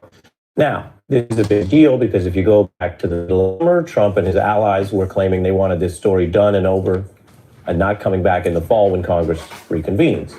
On the other hand, we're just sifting through these now. Some of the materials are obviously not new and thus not really effectuating some great new insight. For example, we can see in the early summary of the records, it includes the DOJ Maxwell interview, which, if you watch the news, has been out for some time. With all of this swirling around on Congress's first day back, I want to bring in Maya Wiley, former SCNY civil prosecutor, Andrew Weissman, Legal Eagle, is still here. Maya, something is happening, but that something may be nothing. When you look at this, some of the items, of course, as mentioned, are not new. And thus it raises the question whether the Oversight Committee is trying to do a thing or just look like it's doing a thing. On the other hand, Trump would rather that none of this was being talked about. He's asked for that. So how do you view this sort of pseudo-transparency? Well, first of all, what took him so long? Second of all, remember that the news that we had already seen today was that there was a very strong possibility that Congress would push to get these released anyway, and that there were already some key Republicans, including ones that support Donald Trump, like Marjorie Taylor Greene, saying she'd sign on, she'd agree that they need to move this sort of committee and really get action on the Jeffrey Epstein's files. And that's because the base itself, as we've talked about before, Ari, wants to see them. It was something that was a commitment. And just to slow you down, I'll let you continue. You were sort of reminding everyone, and some people are coming back from summer holidays and better topics than this. You're reminding everyone that the pressure was coming up through Congress because of this discharge petition, that basically Mike Johnson was losing control of this decision either way.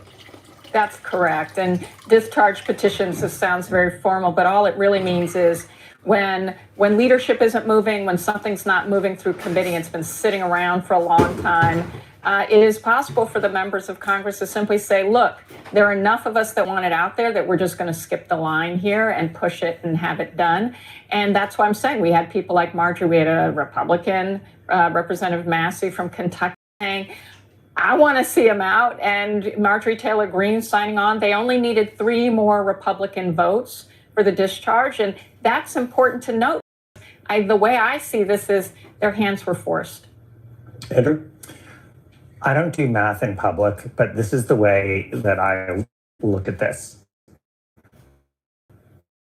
You mentioned that they released roughly 30,000 documents, but the government has said to a judge that they have 300 gigabytes of documents pursuant to the investigation they did into Ghislaine Maxwell and Jeffrey Epstein.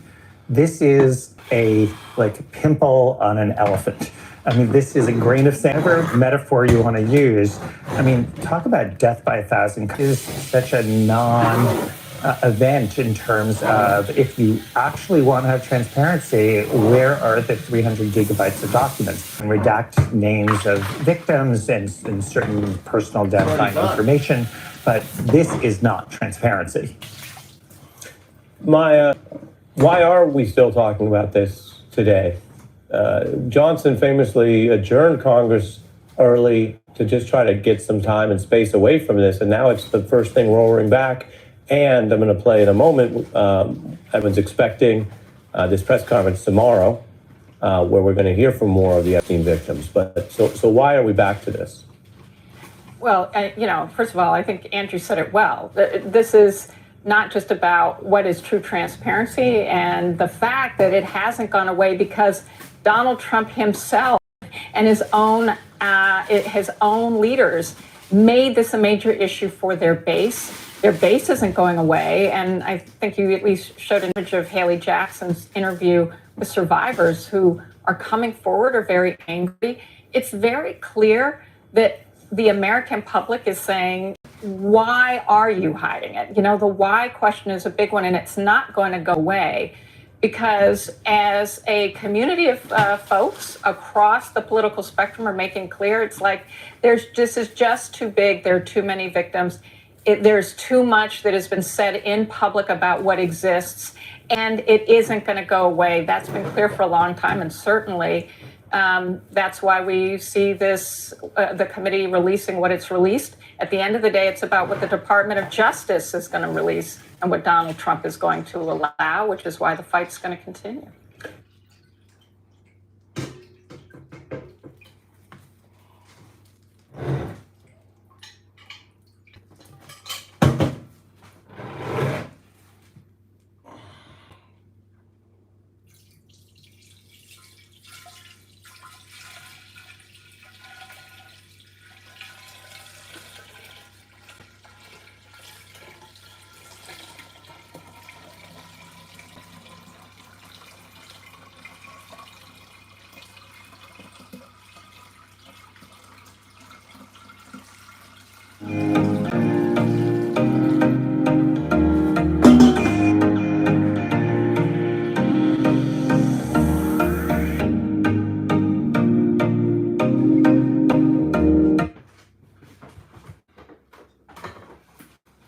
Remember that expensive? This is like $100 a bottle.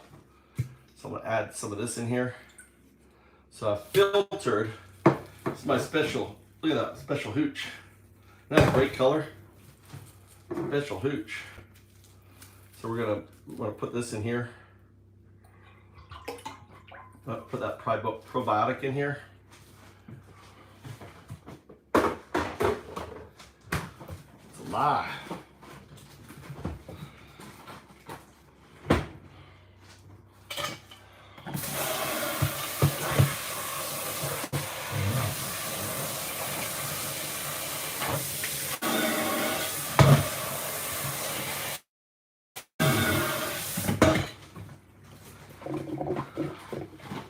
Making that grain alcohol.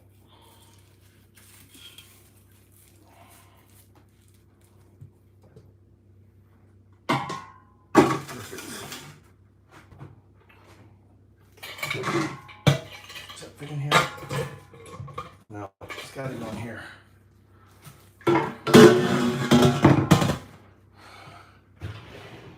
Need a plate. So I'm going to put this plate here so it doesn't sit on the bottom. All right, we're going to add some water.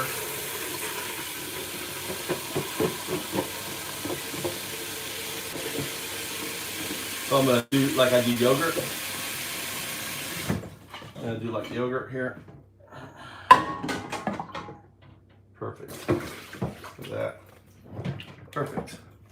So I'm creating a water bath for it now.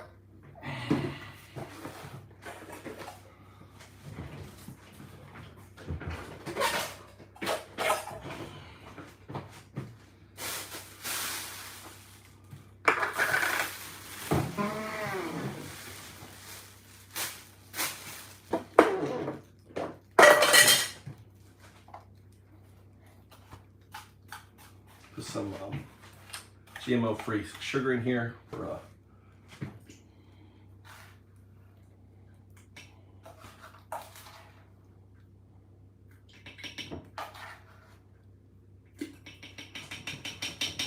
feed the bacteria.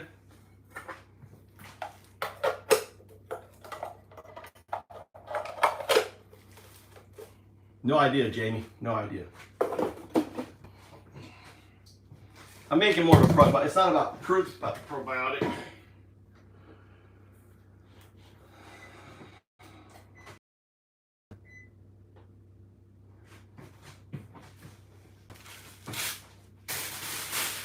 I don't know how to test for that. I'd really not make it for the strength.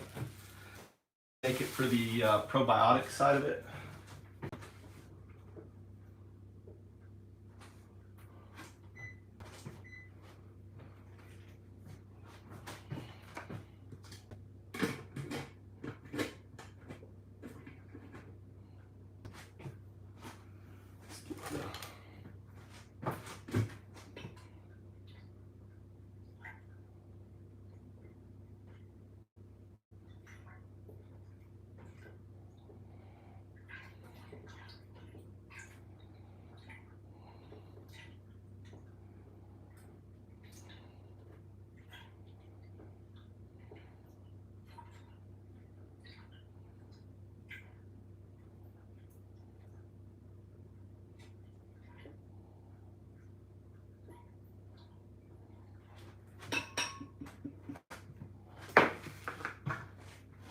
I actually want to fill it up. I want to add a lot more water to it. Let me get my water stairs. Shit.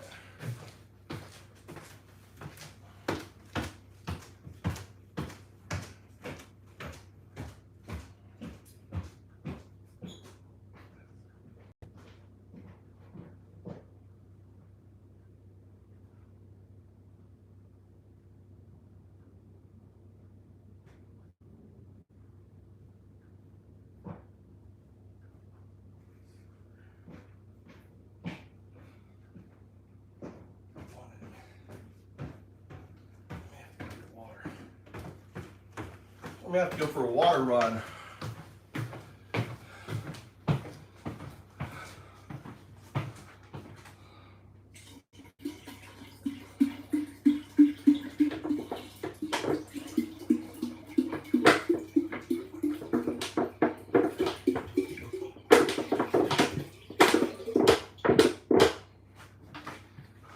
Need another bottle.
Yeah.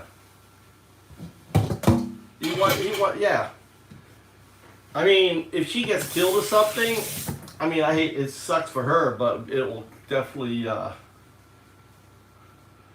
I think technically she was over her time, you know, but.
It's by, hey, Eddie, it's by design. Eddie, it's by design. It's by design. We're the trolls. They're the bait. We're fishing. Eddie, it's fishing. Think of it like fishing. We fish for trolls, we lure them in here, and we fuck with them.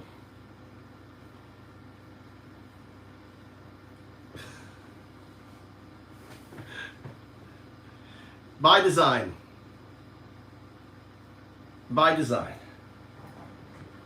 We're not gonna stand down to fucking fascists, right, Eddie? They're just fascists. They're pieces of shit fascists. We're gonna stick up to them. Whether you call yourself a Marine, 5th generation, or a black person, or a woman, doesn't matter. You're supporting someone who hates America. Yeah. It's American.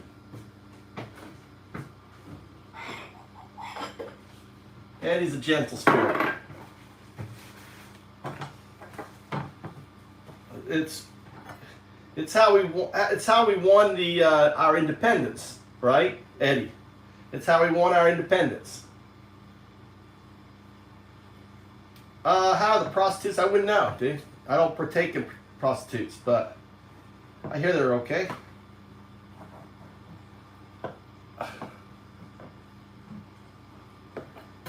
We have to stand up against tyranny. Stand up against tyranny of. Oh shit! I just broke my bagel. God damn.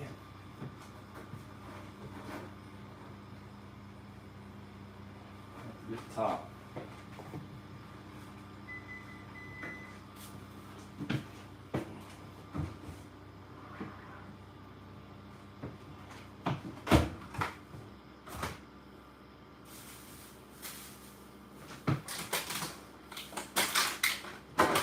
Here's the other pet peeve I have. Dude, my wife uses fucking eggs. I have eggs in the fridge. Oh no. She can't put them in the fucking egg drawer. No, I gotta do that. That's my job. God damn. And if I didn't do it, they'll just sit there.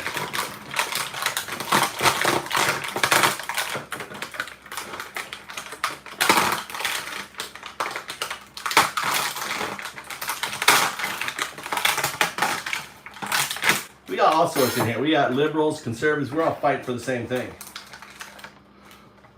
I'm a...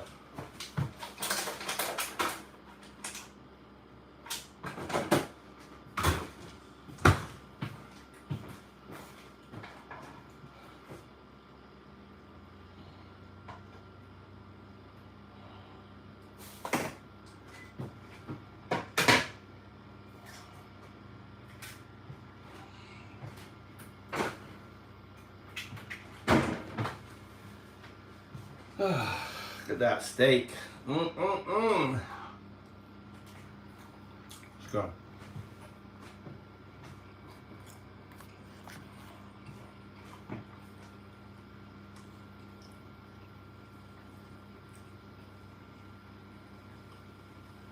で溶けちゃう人、絶対見て。ポンポンするだけで真夏でも1日余裕。韓国。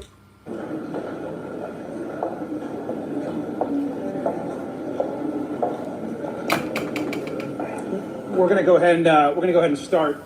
I'm Robert Garcia, the ranking member on the Oversight Committee, and we're here with, of course, the other Democrats that, of course, are on this committee. But most importantly, for the last couple of hours, we've been hearing directly from the victims who have suffered incredible, horrific abuse by Jeffrey Epstein, by Ghislaine Maxwell, and many others who have been involved in these horrific crimes.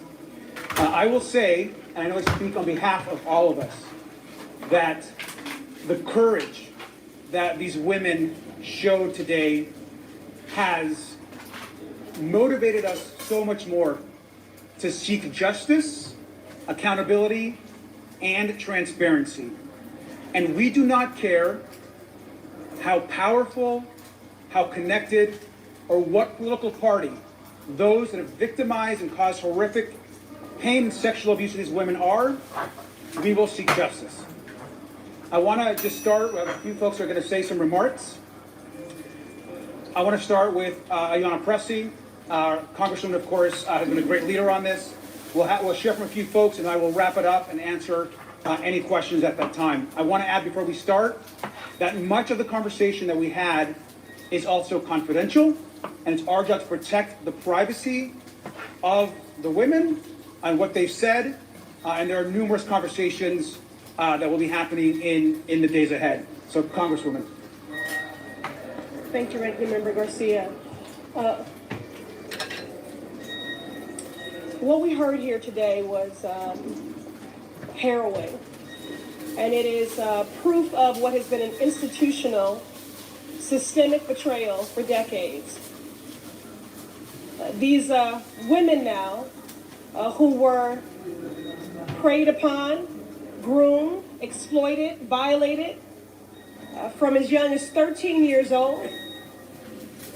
their bodies violated, their minds manipulated, and their dreams denied. Aspiring artists, lawyers, actors, people who had big dreams. And those dreams have been dashed and denied because of the shame they carry, because of the trauma they carry. It is a lifetime sentence. Jeffrey Epstein is dead, but his hurt and his harm is alive and well in the daily experiences of these survivors. Maxwell is incarcerated, but it is these survivors, these victims, who are still very much in jail. And they are deserving of transparency, of accountability, and of healing. We are where we are today because of the leadership of Ranking Member Garcia and our Ranking Member on the subcommittee for law enforcement, Summer Lee, enforcing that vote for a subpoena, because in order for us to hold powerful abusers to account who participated actively in a predator, pedophile, Ponzi scheme meant to feed on the daily perversions of a rich and powerful man and his enablers and those who were his co-conspirators, we want to center the victims and the survivors, not shield the powerful, the wealthy, and the well-connected. So we forced a vote for a subpoena in a hearing that was on child trafficking to point out the hypocrisy. Then I led calls for a hearing in the Committee on Oversight, centering the victims. And my colleagues joined with me in that. We do believe that that did lead to pressure that resulted in today's roundtable, where many of the victims said it was the first time that they had felt heard. On the heels of the many years of abuse that they experienced, to be re-victimized and traumatized by a government. They had abusers that told them they were trash. And because they've never gotten justice and been heard, it has contributed to the ways in which they have felt demoralized and invisible. The role of this committee is to be an efficient and effective pursuit of the truth, and we will be until these survivors get the justice that they deserve. Again, we will not shield powerful abusers. They must be taken into account, and that cannot happen if we are not centering and prioritizing the voices of survivors. And now I'll turn it over to my colleague and dear friend, Congresswoman Simon from California, who has worked for many years with survivors of trafficking. Good afternoon, everyone. Latifah Simon from California's 12th District. Today we had the honor of listening to extremely brave women who talked about the ongoing rape and sexual exploitation that they endured by the rich and the powerful. And for 3 decades, their voices have been ignored. These are young women who have been on record telling their stories, and yet justice has been denied. 手術前は手を洗う当たり前のこの常識が否定されていた時代があったという事実をあなたは Justice has been denied to the young woman who talked about being groomed to go over Jeffrey Epstein's home where she was raped. Children leaving high school to be raped and left to go home alone to then go to school the next day. One of the things that I will tell you, the brave and courageous women today, what they did with both Republicans and Democrats, they sat before us at a round table and gave us their souls, believing that maybe this time they would get justice. Maybe this time they would be seen as children, not adultified by men who ravish their bodies. Maybe then they thought today, if they testified in front of this hearing, that we, as members of Congress, would not only lift up their stories and seek justice, that we would hear the truth and the life of girls and young people all over this country who are continuously bought and sold, who never seek justice. Because they too, like these women, fear retribution. If we are worth our names on our letterhead, we will not only seek justice and get answers, we will work to protect these women. We will work to ensure that every individual, every adult that has anything to do with their trafficking, their rape, that they are held to account. For over 30 years, I have worked with young women who have been moved through the trafficking channels of this country, and we rarely see them getting justice. Today, hopefully, will be a new day. Oversight Dems, we are working extremely hard with our colleagues, and we are so proud of our leadership.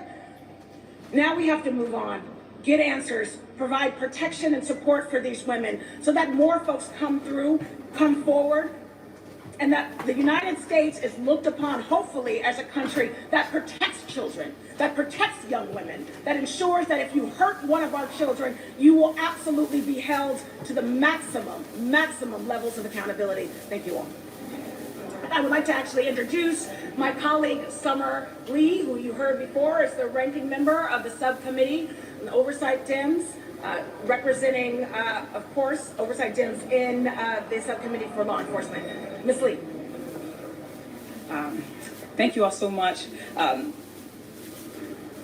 About a month ago, we were through the Oversight Committee subcommittee on federal law enforcement.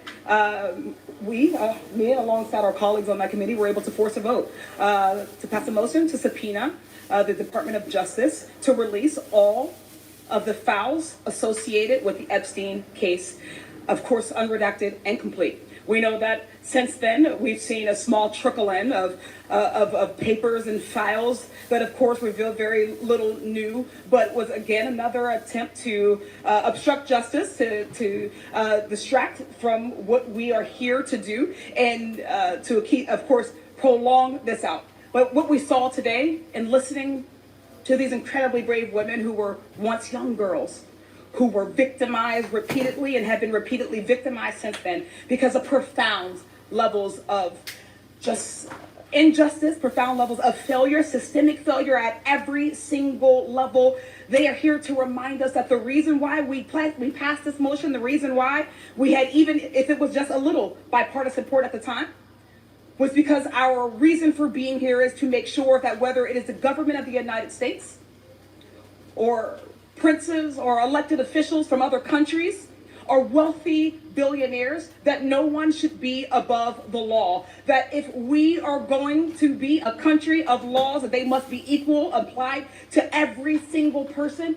But Except that the also president. we have a Except the responsibility to president doesn't restore need it. these victims. It was the government itself that failed these women. It's the government itself right now that is keeping them from the justice, from the healing, and from the peace that they need and that they deserve. We are here not to add on to the sensationalism of a case that has received global news and global attention, but to recenter that at the heart of this are human beings. At the heart of this are women, girls, now generations of girls beneath them.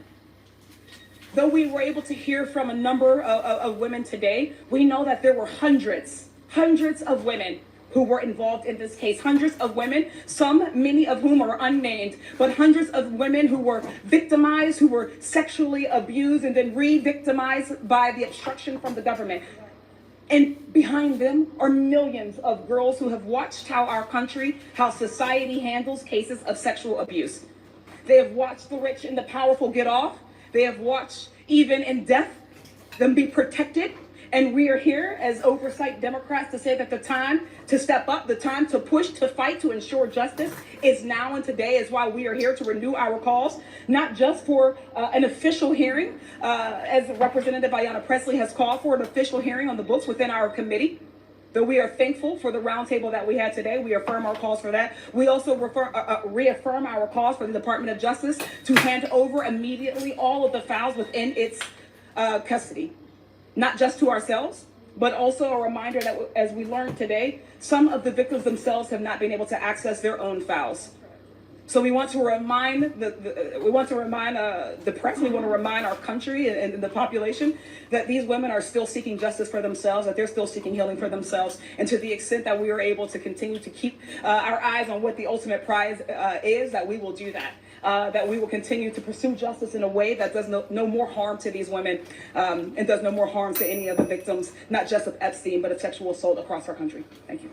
And with that, actually, I'll be handing it off to our colleague from Texas, Representative Jasmine Crockett.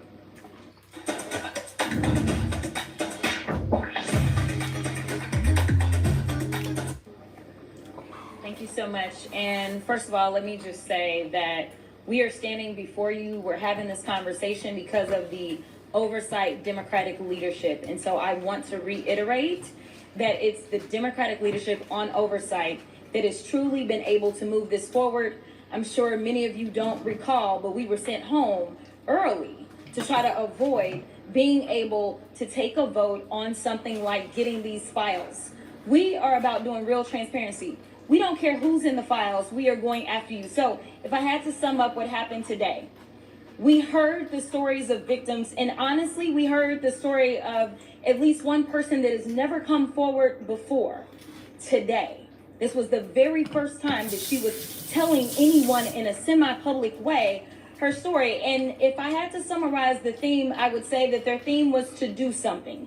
It is probably the theme of the American people in general right now when it comes to government, is that they want us to do something. So yes, we have the roundtable, but they actually want to see some action. The fact that this started off in the 90s, and we had someone who could talk about what happened to them in the 90s, but then you go down the line and you've got somebody that's telling us their story from 2008. These failures led to years and years of abuse that did not have to take place. And so the reality is this.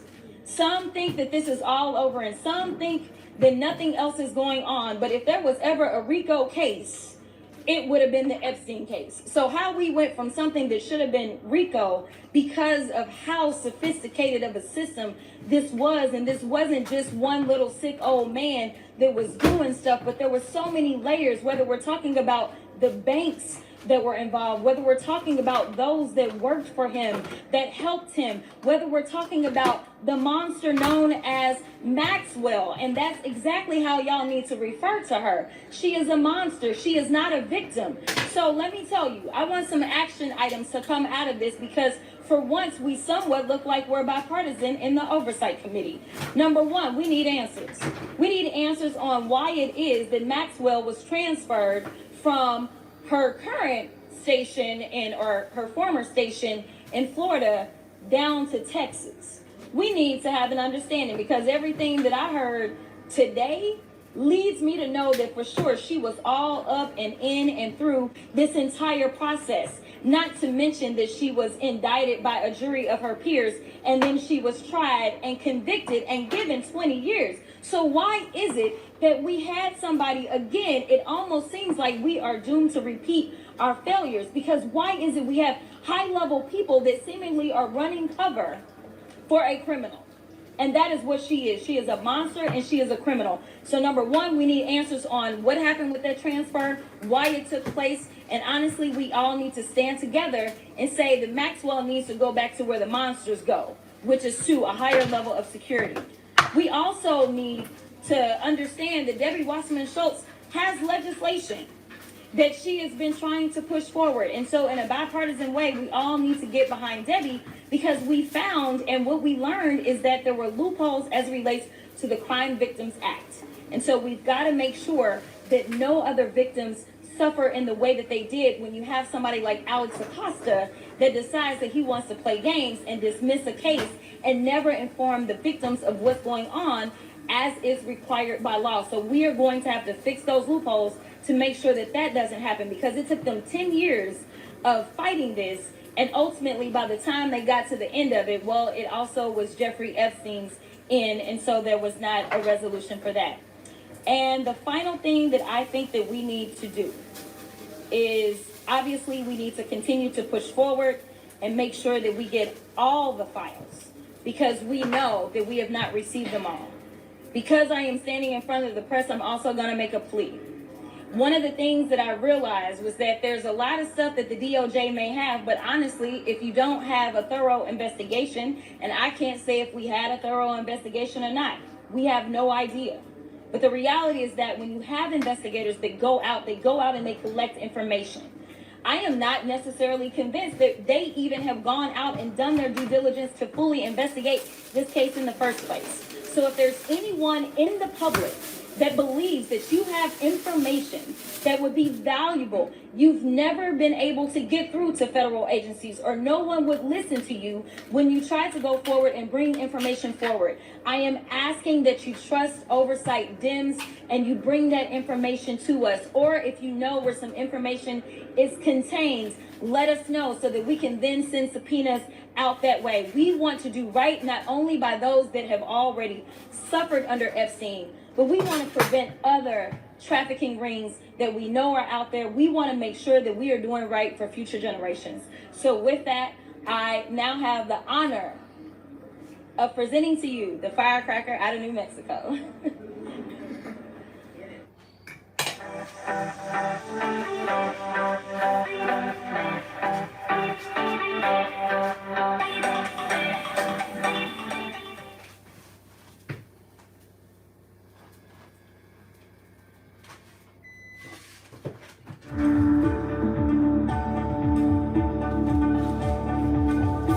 What do you think, guys?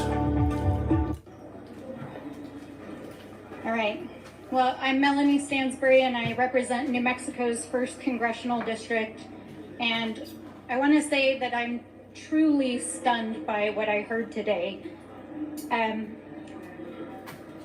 The thing about being a victim of assault, of sexual violence, is that it not only steals your sense of self, it steals your dignity, it steals your ambition, it steals your hopes, it steals your dreams, and it steals your sense of personhood. And what we heard today is from a half dozen victims, some of whom have already pursued both civil and criminal suits against both Jeffrey Epstein and Ghislaine Maxwell, as well as from several who have never told their stories in public before. But before I turn to the substance of the case itself, I want to say to anyone out there who is currently experiencing abuse of any kind, we see you. We are here fighting for you, and we will fight for justice for every person who is experiencing sexual violence in this country, and that is what this case is actually about. But I want to be clear that what we heard today is a cover-up, and it is a cover-up of epic proportions, a cover-up involving the United States government, the justice system, rich and powerful individuals, a cover-up potentially involving foreign countries and foreign actors. And yes, here today in this House, as our colleagues are up in the House chamber in the Rules Committee, a cover-up by the Republicans in this chamber. Because as you will find out in the coming days and weeks, this goes all the way to the top. So let's be clear about that. There has been a systemic failure of the justice system for decades. A systemic failure to hold people who are powerful and have money to account, and that has allowed not just hundreds, but potentially thousands of women, not only in the United States, but around the world, to be bought, sold, and trafficked for sex, not only by Jeffrey Epstein, but by his associates and his rich and powerful friends. And as these stories come forward, whether they're stories that have already been told, they're stories in those FBI files that have not been released by the Department of Justice, and which they must release because of the subpoena, or whether they are stories of victims that have not yet come forward, we will hold you all accountable for this miscarriage of justice, for the abuse of these women, and the abuse of this institution to try to cover it up. Because there happens to be a very powerful person at the top who doesn't want these stories out. So that is why we subpoenaed these records. That is why these victims were here today, to bravely tell their stories. And whatever justice looks like in the coming days and weeks and years, we will follow every thread. We will follow every piece of evidence. We will follow every bank record. We will follow every investigation. We will follow every court order. And we will make sure that those who were abused by these men are held accountable. Thank you so much, Congresswoman Yasmin. I'm sorry, I represent Phoenix, Arizona. This is incredibly difficult to do.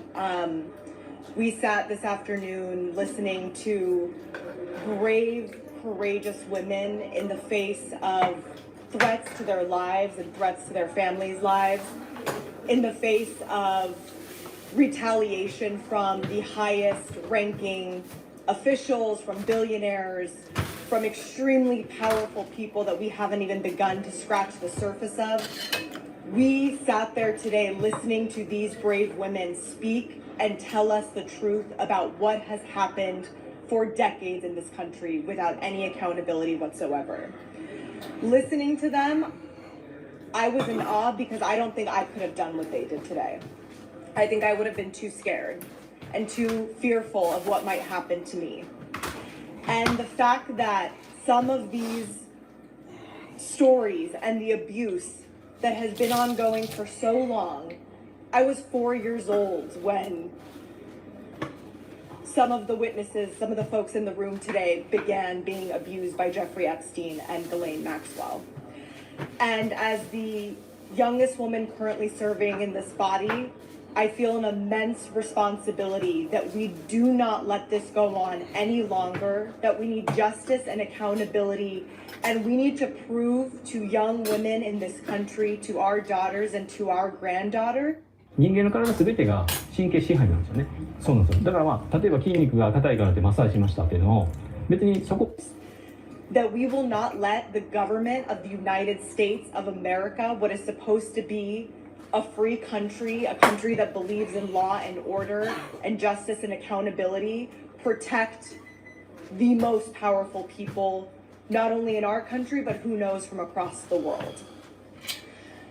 So today served, I think, as a reaffirming of our commitment, our profound commitment to making sure that we get justice and we get accountability. There were many themes that we heard today from the brave women who spoke to us. First and foremost, it is an absolute atrocity that the Trump administration allowed and sent over the president's former defense attorney to speak with a monster and to then publicize that interview and provide this monster with a platform to perpetuate her lies. The Trump administration needs to be held accountable for that. We need to demand that Ghislaine Maxwell never get a pardon from the United States government and actually serve out the time that she was given and that she deserves for the crimes that she committed.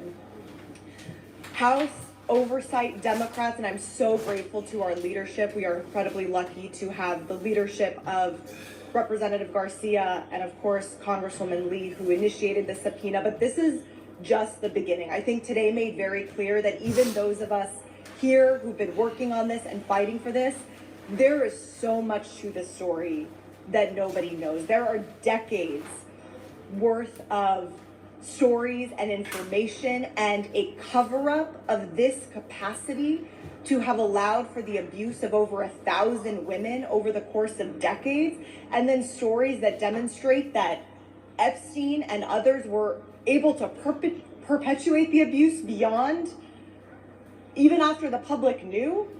We know there's a lot more to this. And I think that this is the most corrupt administration in American history, and this story shows it more than anything. So we will keep fighting in honor of the survivors who are brave enough to put themselves out there for truth and justice, and we will not back down until there is full accountability and prevention from this ever happening again. And with that, I will hand it over to my colleague, Congressman Lynch. Thank you so much. Thank you, Yasmin. Today we had the opportunity to hear from 6 courageous women who were all victims of Jeffrey Epstein and Ghislaine Maxwell. Even though there are only 6 of them in the room today, they spoke on behalf of over 1,000 other victims of Jeffrey Epstein and Ghislaine Maxwell. And you could see that they were crushed in a way at the news that Ghislaine Maxwell had received favorable treatment from President Trump and his personal attorney, being relocated to a less secure facility. But we cautioned them. We cautioned the witnesses today to tell them that even though there was bipartisan support in that room for them, it was far from unanimous. And there are people at the very highest levels of this government today that are not happy that on the first day of our return, Congress is taking up this issue and defending the women, all the women who were victims of Jeffrey Epstein and Ghislaine Maxwell. And it's only through the leadership of Ms. Summer and Mr. Garcia in spearheading this effort and making sure that this issue is treated fully and fairly on behalf of the victims that we're here today. But today, the work really begins. Thank you. And I want to introduce my friend, the gentleman from Virginia, Mr. Subramanian. Thank you. I want to thank my colleagues, and most of all, I want to thank the brave women who came today to speak up, as well as their lawyers. Many of them are working for free for many years now. The one thing that holds them back sometimes is how much they've been disappointed over the years by our government and by people at the top and the people in charge of protecting them and serving them justice. And the reality is the system has failed them over and over again. And so our commitment is that we will not fail them, that we will not let this go, that we will continue to ask the right questions, we will continue to pursue justice and pursue transparency, because those women, those brave women, deserve it. And so we will not let this go. And the president and this administration has a choice. They can either join the many people who covered up this person's crimes, or they can join the people who are going to seek justice and seek what the victims want, which is real justice. And so we are going to continue to pursue this, and we will not stop. Thank you. I'm going to hand it over to Mr. Min, California. Please, please, please, stop using ChatGPT like Google. Disappear for a month and do this instead. So this is how I became the most dangerous person in... Thank you all. It was a sobering few hours just now, and I want to thank the survivors who came forward, sharing their stories at great cost, great personal sacrifice. We talked to some women who had been followed in recent weeks, who received threats, and this compounds on decades worth of threats. But their story deserves being told. And one of the things that kept coming up was that there was the initial victimization, the assaults, the grooming, the abuse. But there was also a sense of re-victimization every time this story came up again, every time it became clear that justice would be deferred again. And I just want to remind you all that we're here because Pam Bondi and Kash Patel, the Attorney General for the FBI, said that there were no Epstein files just a few weeks back. And that is what led all the controversy. It's what led to this moment today. And I just want to repeat something. What we learned in there makes it very clear that not only are there Epstein files, but there was also a sense of re-victimization every time this story came up again, every time it became clear that justice would be deferred again. And I just want to remind you all that we're here because Pam Bondi and Kash Patel, the Attorney General and Director of the FBI, said that there were no Epstein files just a few weeks back. And that is what has led to all this controversy. It's what led to this moment today. And I just want to repeat something. What we learned in there makes it very clear that not only are there Epstein files, that there are a vast quantity of very pertinent and salient Epstein files that show a roadmap to who is responsible, what was going on here. There are bank records. There are thousands of hours of witness interviews, some of which the witnesses themselves have never had access to. We deserve answers at this point. And just building on what was said earlier, I want to conclude with this because one of the survivors in there said something that really stuck with me. Right now, young women and girls throughout this country are watching very closely to see if the United States government is going to step up and protect them.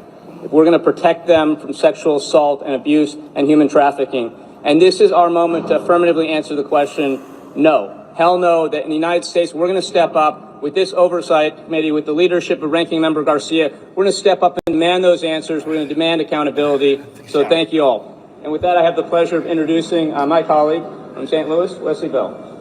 I know. What do you think? And I'll make this brief. I had a couple quick takeaways. One, as a prosecutor, I've sat in meetings with victims on cases like these, and you never get used to it. Looking these folks in the eye, the courage that it takes for them to speak their truth and to talk about how they were harmed, it resolves us and makes us laser focused on the fact that we have to get to the bottom of this. We have to get to the bottom of this. What we've seen, these crimes, this cover-up, the scale of it, and I've been involved in prosecutions of a lot of folks, but the scale of these crimes that we're seeing to the highest levels of governments and is of biblical proportions. And so, and I'll say this to the media as I close, anyone who tells you that downplays this, that says that there's nothing to see here, there's nothing to look at them. Because this, we have to get to the bottom of it, and what we saw in there, these survivors, is courage. We stand with them, and we're going to work with them and find justice though the heavens fall. Scarcely. Just to close, two things. One is Donald Trump has the power right now to release all of the Epstein files and documents. Right now. The DOJ is refusing to release the documents that have been subpoenaed. So there is a White House cover-up at the very highest level in getting the American public the information to bring justice to these victims. And I think it's very important for everyone to understand that. Look at Trump's subpoena. The second thing that's important, you know why he's covering up? in the days ahead, we already know we're going to hear from some of the victims tomorrow. We're going to be hearing from other victims in other ways in the days and weeks ahead. It is very important that we believe these women, that we believe these survivors, we honor that, and that we work to bring them justice. Right. And that is going to be very important in the days ahead. If there's time for one or two questions, and then we've got the Rules Committee. I just wanted to add yes, that, please. Today's roundtable, again, it was necessary, it was long overdue, and it was very powerful. And it is why I continue to call for a congressional hearing, because their stories need to be a part of a congressional record, and the entire public needs to understand just how systemic and how far and wide and how deep this institutional betrayal goes. So that congressional hearing still needs to happen, and this discharge petition still needs to go to the floor. So this roundtable, oversight done, the subpoena, forcing the vote for the subpoena to the DOJ, important step. Today's roundtable, important step. A congressional hearing centering the voices of Epstein survivors is essential. We cannot hold powerful abusers to account without centering those survivors and doing it on the congressional record to give that transparency to the public as well. And then finally, this discharge petition does need to come to a floor so we can get all of the files. One of the things that was said over and over again today is that the investigation is not complete. The investigation is not even done. So we need all of this. Is there a question or two? Yeah, how confident are you that the discharge petition will get enough people signing on to make it to the floor? And if it doesn't, Well, there's been enough Republicans that have said that they're going to sign it. It's on the ball's in their court. If Republicans really are going to be focused on transparency and openness, they're going to need to sign that petition. And it's an important part. So we're calling on Speaker Johnson, who was here hearing these victims, to encourage his members to sign that petition. Speaker Johnson said earlier that he thinks that this discharge petition is moot because of the work the Oversight Committee is doing. 他人が貪欲になっている時に恐れ、他人が恐れている時にだけ貪欲。 Subpoenas went out in large part because of your efforts. I'm curious what your response is to that, given that the DOJ has told Chairman Comey. Speaker Johnson tried to end the last session. In fact, he ended it early to avoid any more discussion about the Epstein files. It's thanks to the work of our subcommittee, Congresswoman Lee and her leadership, that actually forced that release. And now Every step of the way, as far as what Republicans have disclosed, we have forced them or pushed them to do. We've been asking for Alex Acosta to be subpoenaed. They refused. It wasn't until we began talking to other Republicans, Congresswoman Luna and others, that said they would vote with us to get that information. Now Alex Acosta is being subpoenaed. We demanded, Congresswoman Ayanna Pressley has been demanding to hear from the victims from day one, the survivors. Did you know, I didn't know Acosta was subpoenaed. Did you know Acosta was subpoenaed? All right, I'm on Dow Do, Ben. On Dow Do. Look at my information. It has all my information there. I don't hide who I am, dude.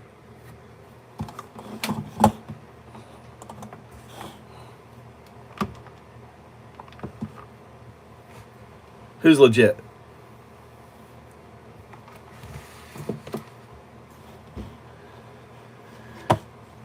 All right, coding. We're coding. Let's see if we can get the bot working.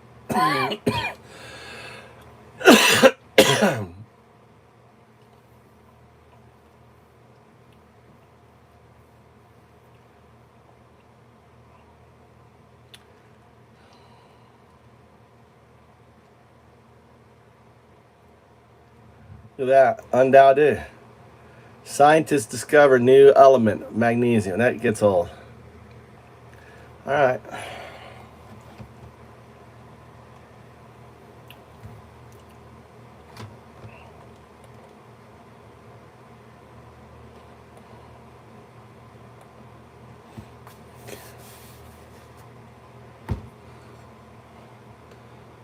Let's see if I got to get all. I got to get like whack. I lost Magadoom, dude. Magadoom's not happening. Jim Acosta, yeah, he was the guy who let Epstein off.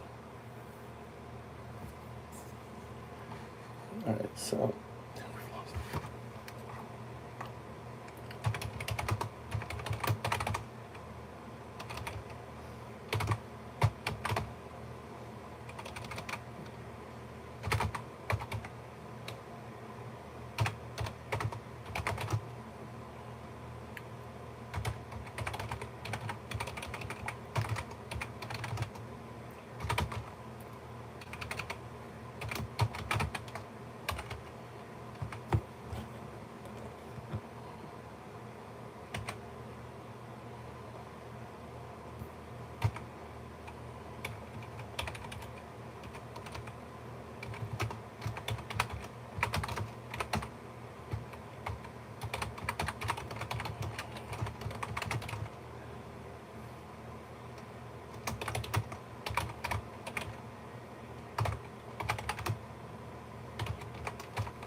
楽天カードポイントザクザクご利用金額の一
up, Connor? Dude, you got your passport, Connor?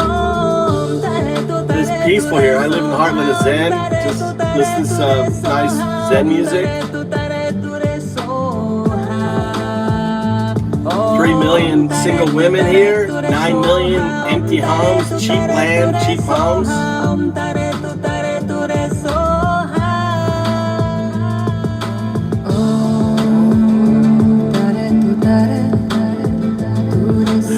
I got like a whole team, Zang. I got like 4 or 5 of them, maybe even 12 of them. Got them all. No, they want to be here. They enjoy riding around with me.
Zang, weren't any NBA players back there, dude.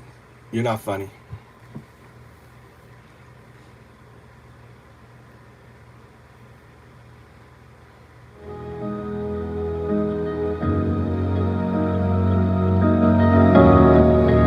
I think I need to take a power nap. I'm tired.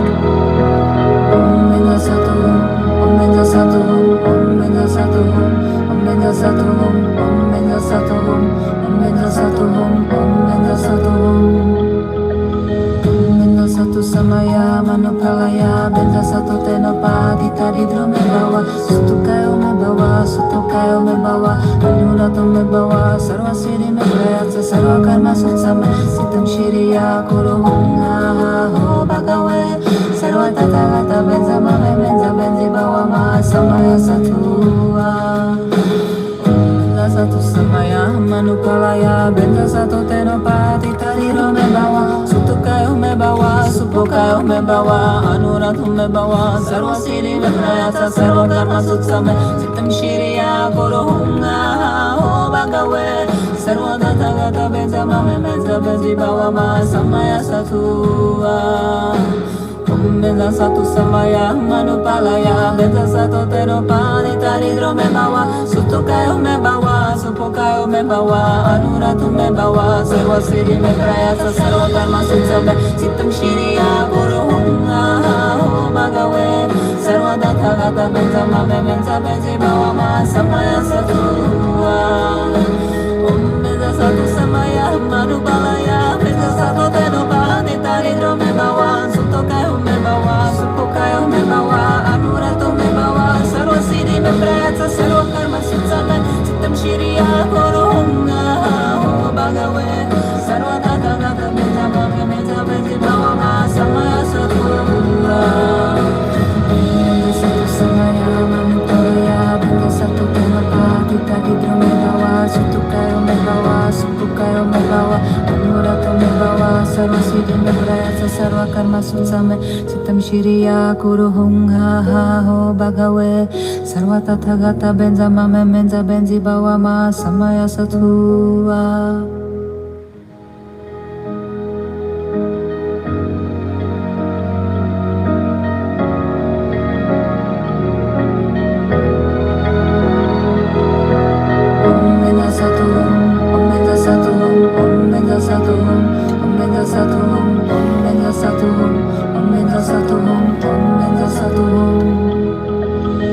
benza satu samaya manupalaya benza satu tenopa ditari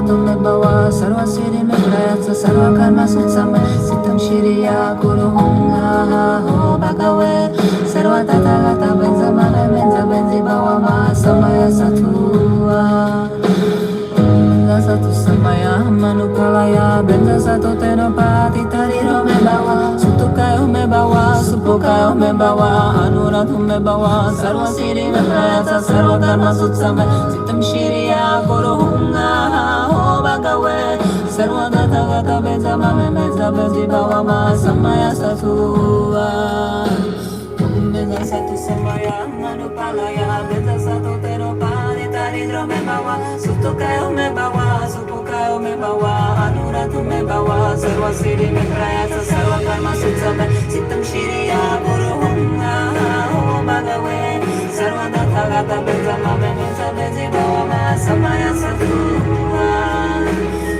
benza satu samaya manupalaya benza satu tenopati tariro me bawa sutukayo me bawa supokayo me bawa anuratu me bawa sarva siri me prayatsa sarva karma sutsame sitam shiriya guru hunga ho bhagave sarva tathagata benza mame benza benzi bawa ma samaya satua benza satu samaya manupalaya benza satu tenopati tariro me bawa sutukayo me bawa supokayo me bawa anuratu me bawa sarva siri me prayatsa sarva karma sutsame sitam shiriya guru hunga ho bhagave sarva tathagata benza mame benza benzi bawa ma samaya satua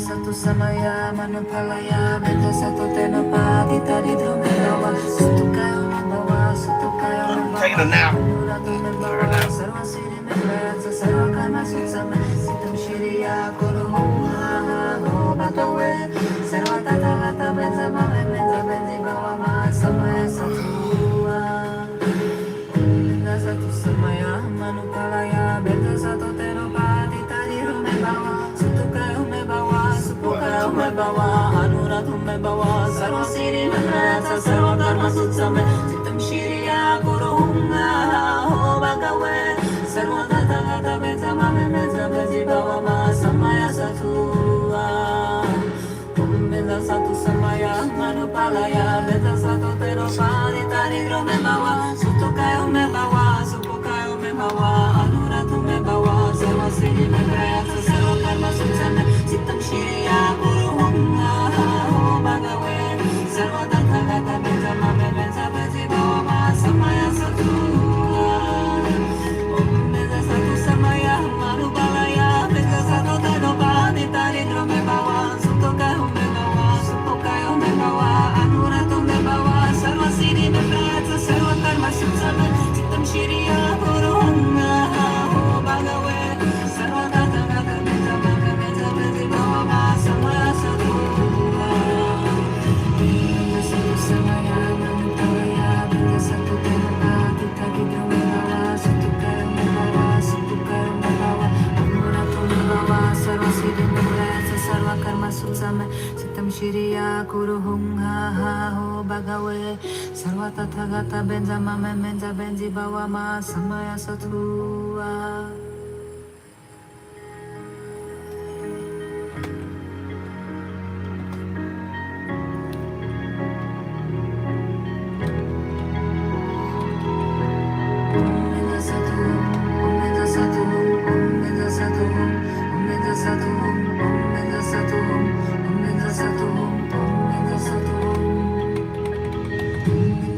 samaya manupalaya benza satu tenopati tariro me bawa